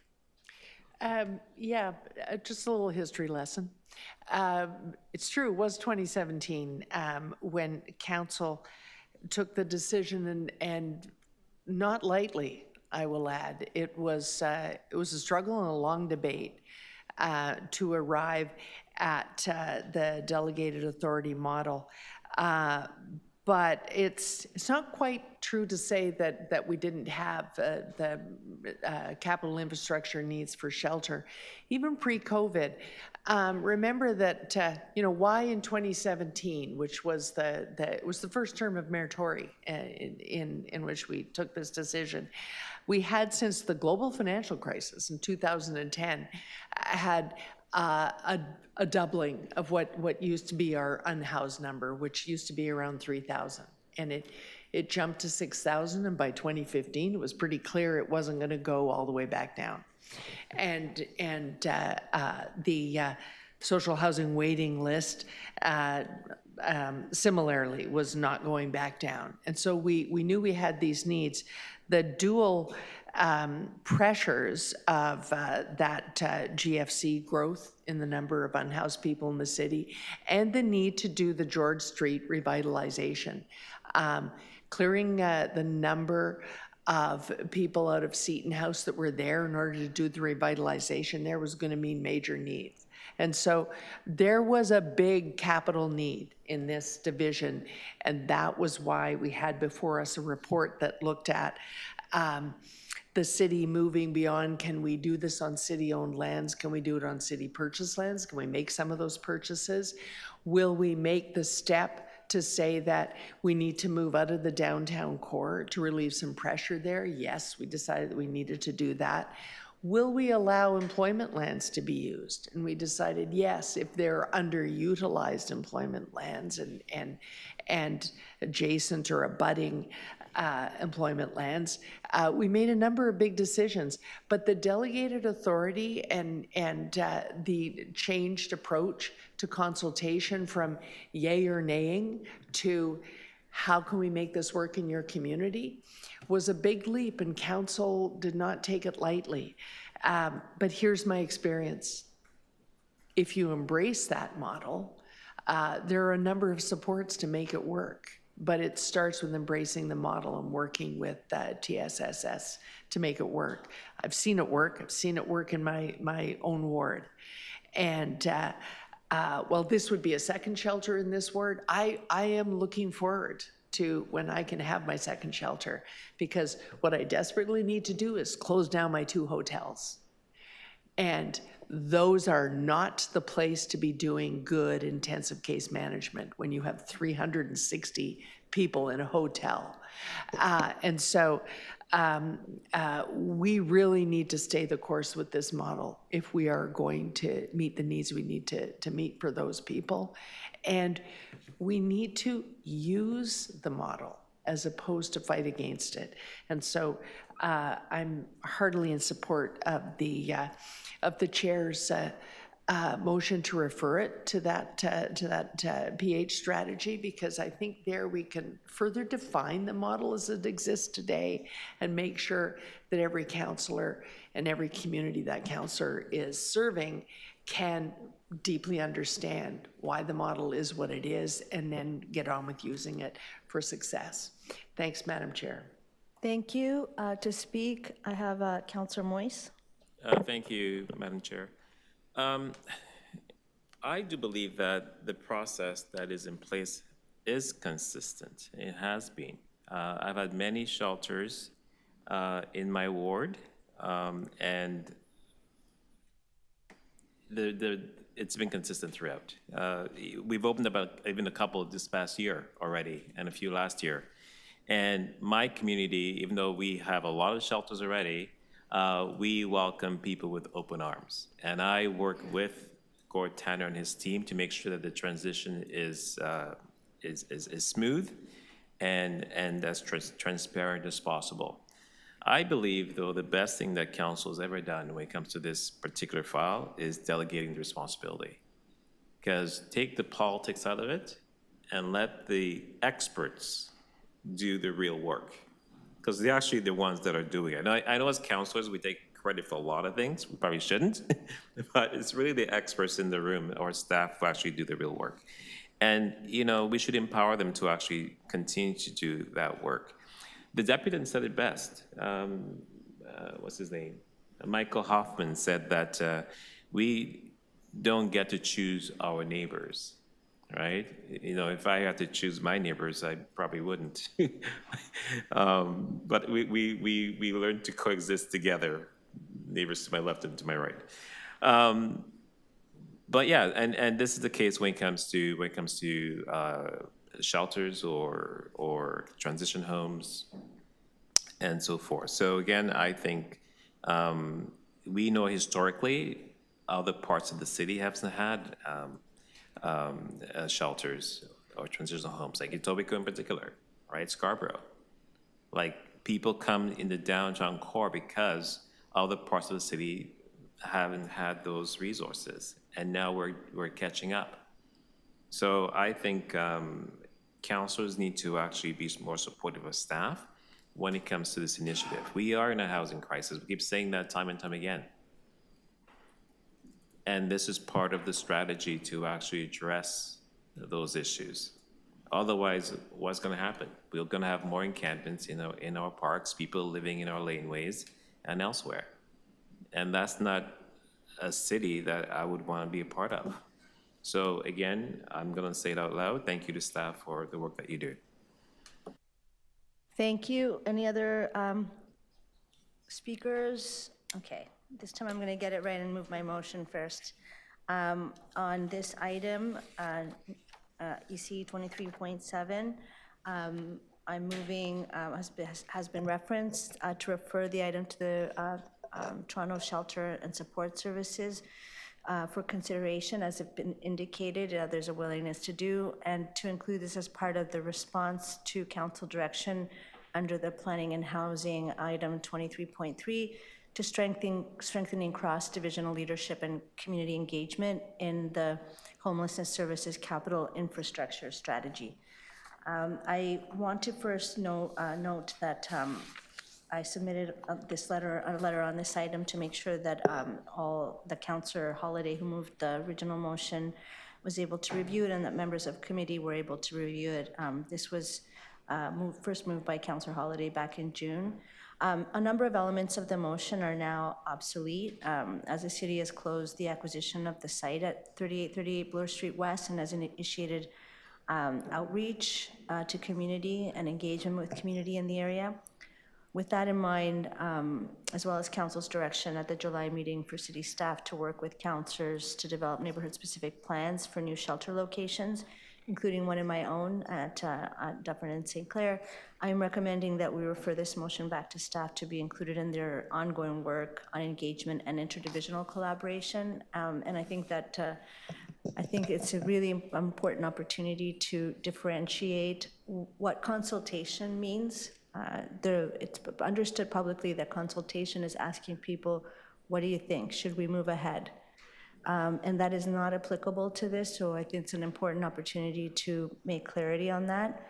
On the other hand, an enormous part of this work for the shelter division and for local councillors is working with communities to make sure that upon completion of the project, the built form, the feedback around the building, around the amenities, the public space dimensions are well considered and incorporated.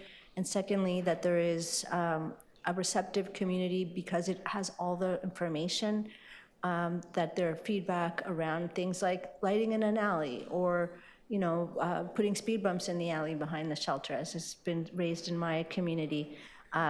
Or that there's a co-location of certain services are coming forward, and we're making sure that there's success.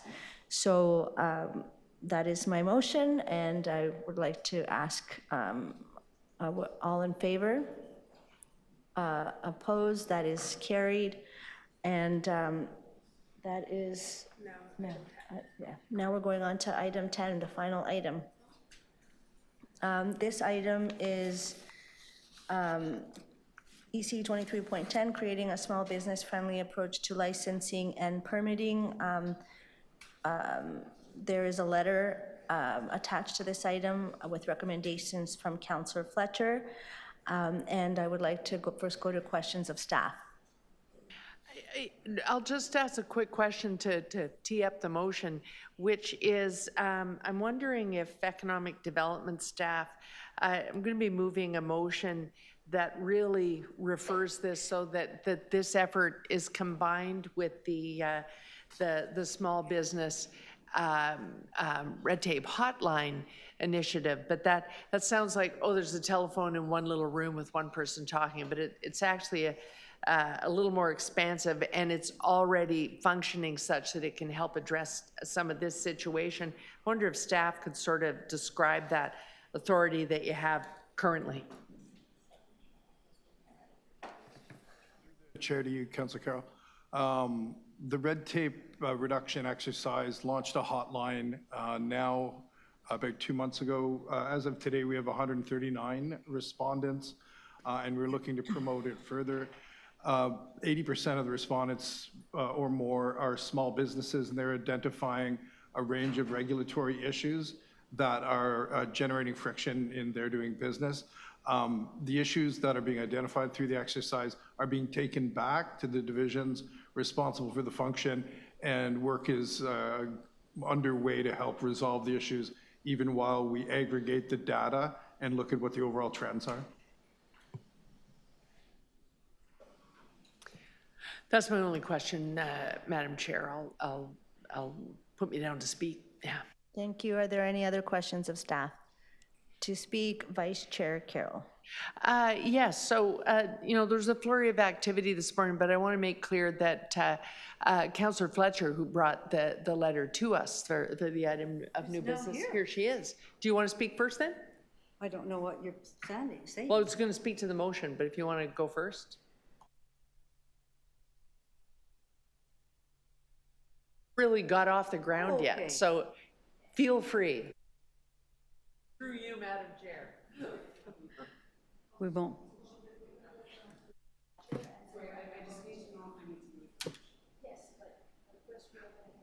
Oh, sorry. Yeah, I was going to move the motion. You go ahead.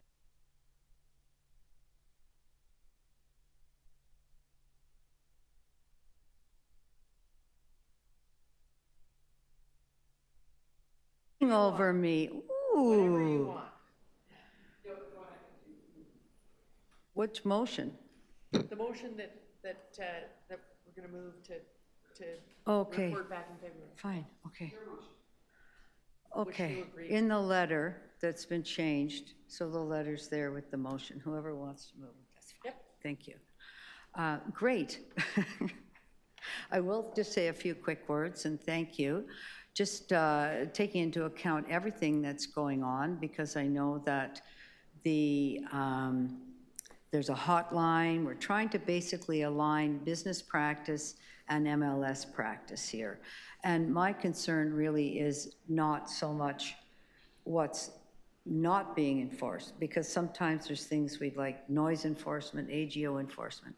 But these are enforcements around small, simple things that have perhaps aren't as business friendly as they could be, particularly around licensing, since we changed the licensing regimen. And I think it would be very helpful, and I know that Mr. Grant, before he leaves the building, I thought that this is good, because somebody who's going to take your place needs to know that this is a good thing to do, and the focus really is on MLS, and that Councillor Carroll has been working very hard with ACDEV around just supporting small business. So how are we supporting small business in the best way? How are we making it easy for small business owners to navigate what are really a myriad of things? So even trying to get your marketing license and going to East York Civic Center and standing in line for an hour or trying to get through, and you're still trying to run your business. So there's just something here where people that are small business owners, often it's one person or two people or a family. And I know we're very sensitive to that, because economic development has spent a tremendous amount of time thinking about that. Putting that cap on, and what it means to go through too many hoops, or what it means to be worried that your business might close, or what it means to be getting a summons to go to court for something, it's very stressful. So while we're promoting business and supporting, let's add that piece in there too, not just the property tax reduction and everything else. So I have spoken to you, Mr. Grant, about this quite a bit, and he thinks that's a good idea, Mr. Tobin as well, and Councillor Carroll, if you're willing to move that, then I'm very happy to bring everything back to how can we have an expedited process and take some of the pressure off some of these businesses that, for simple things, are having what I'll say is pretty strict enforcement and visits. Thank you. That's it. Thank you. To speak, Councillor Carroll. So, what my colleague has just described is the very definition of red tape reduction. And that is what you all voted for in council for small businesses a short time ago. From the very first time oh, sorry, I forgot to put the motion before you. Thank you. Thank you very much, Madam Secretary. We went back and forth so many times. I'm assuming everyone knows it, but you don't. And so what this does is bring these two initiatives together, what Councillor Fletcher has outlined in her letter, and what Council has already moved and given authority to staff to act on immediately across divisions.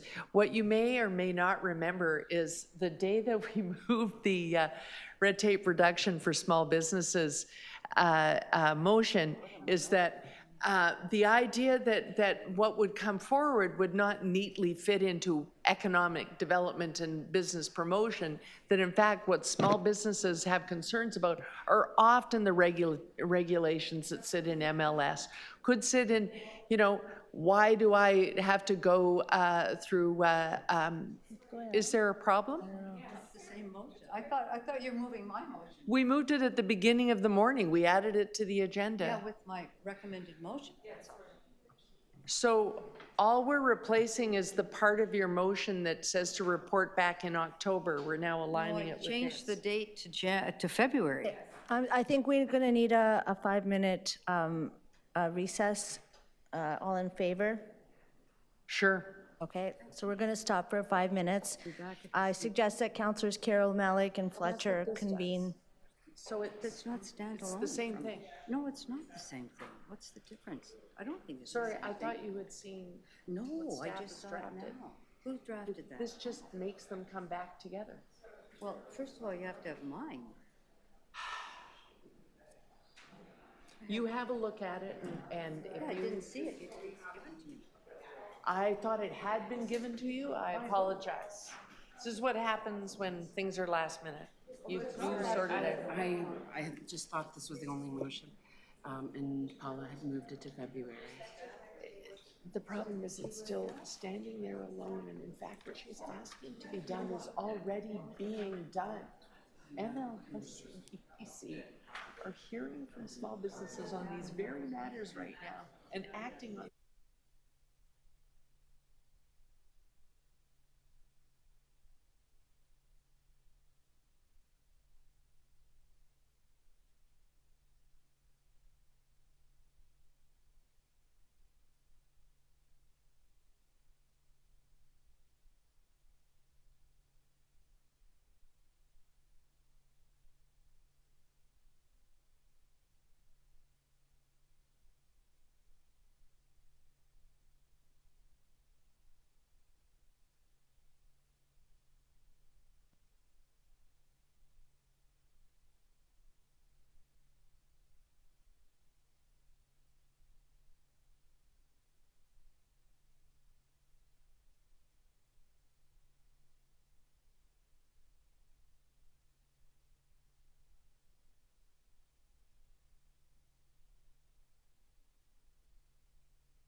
Okay, so we're going to restart your time, Councillor Carroll.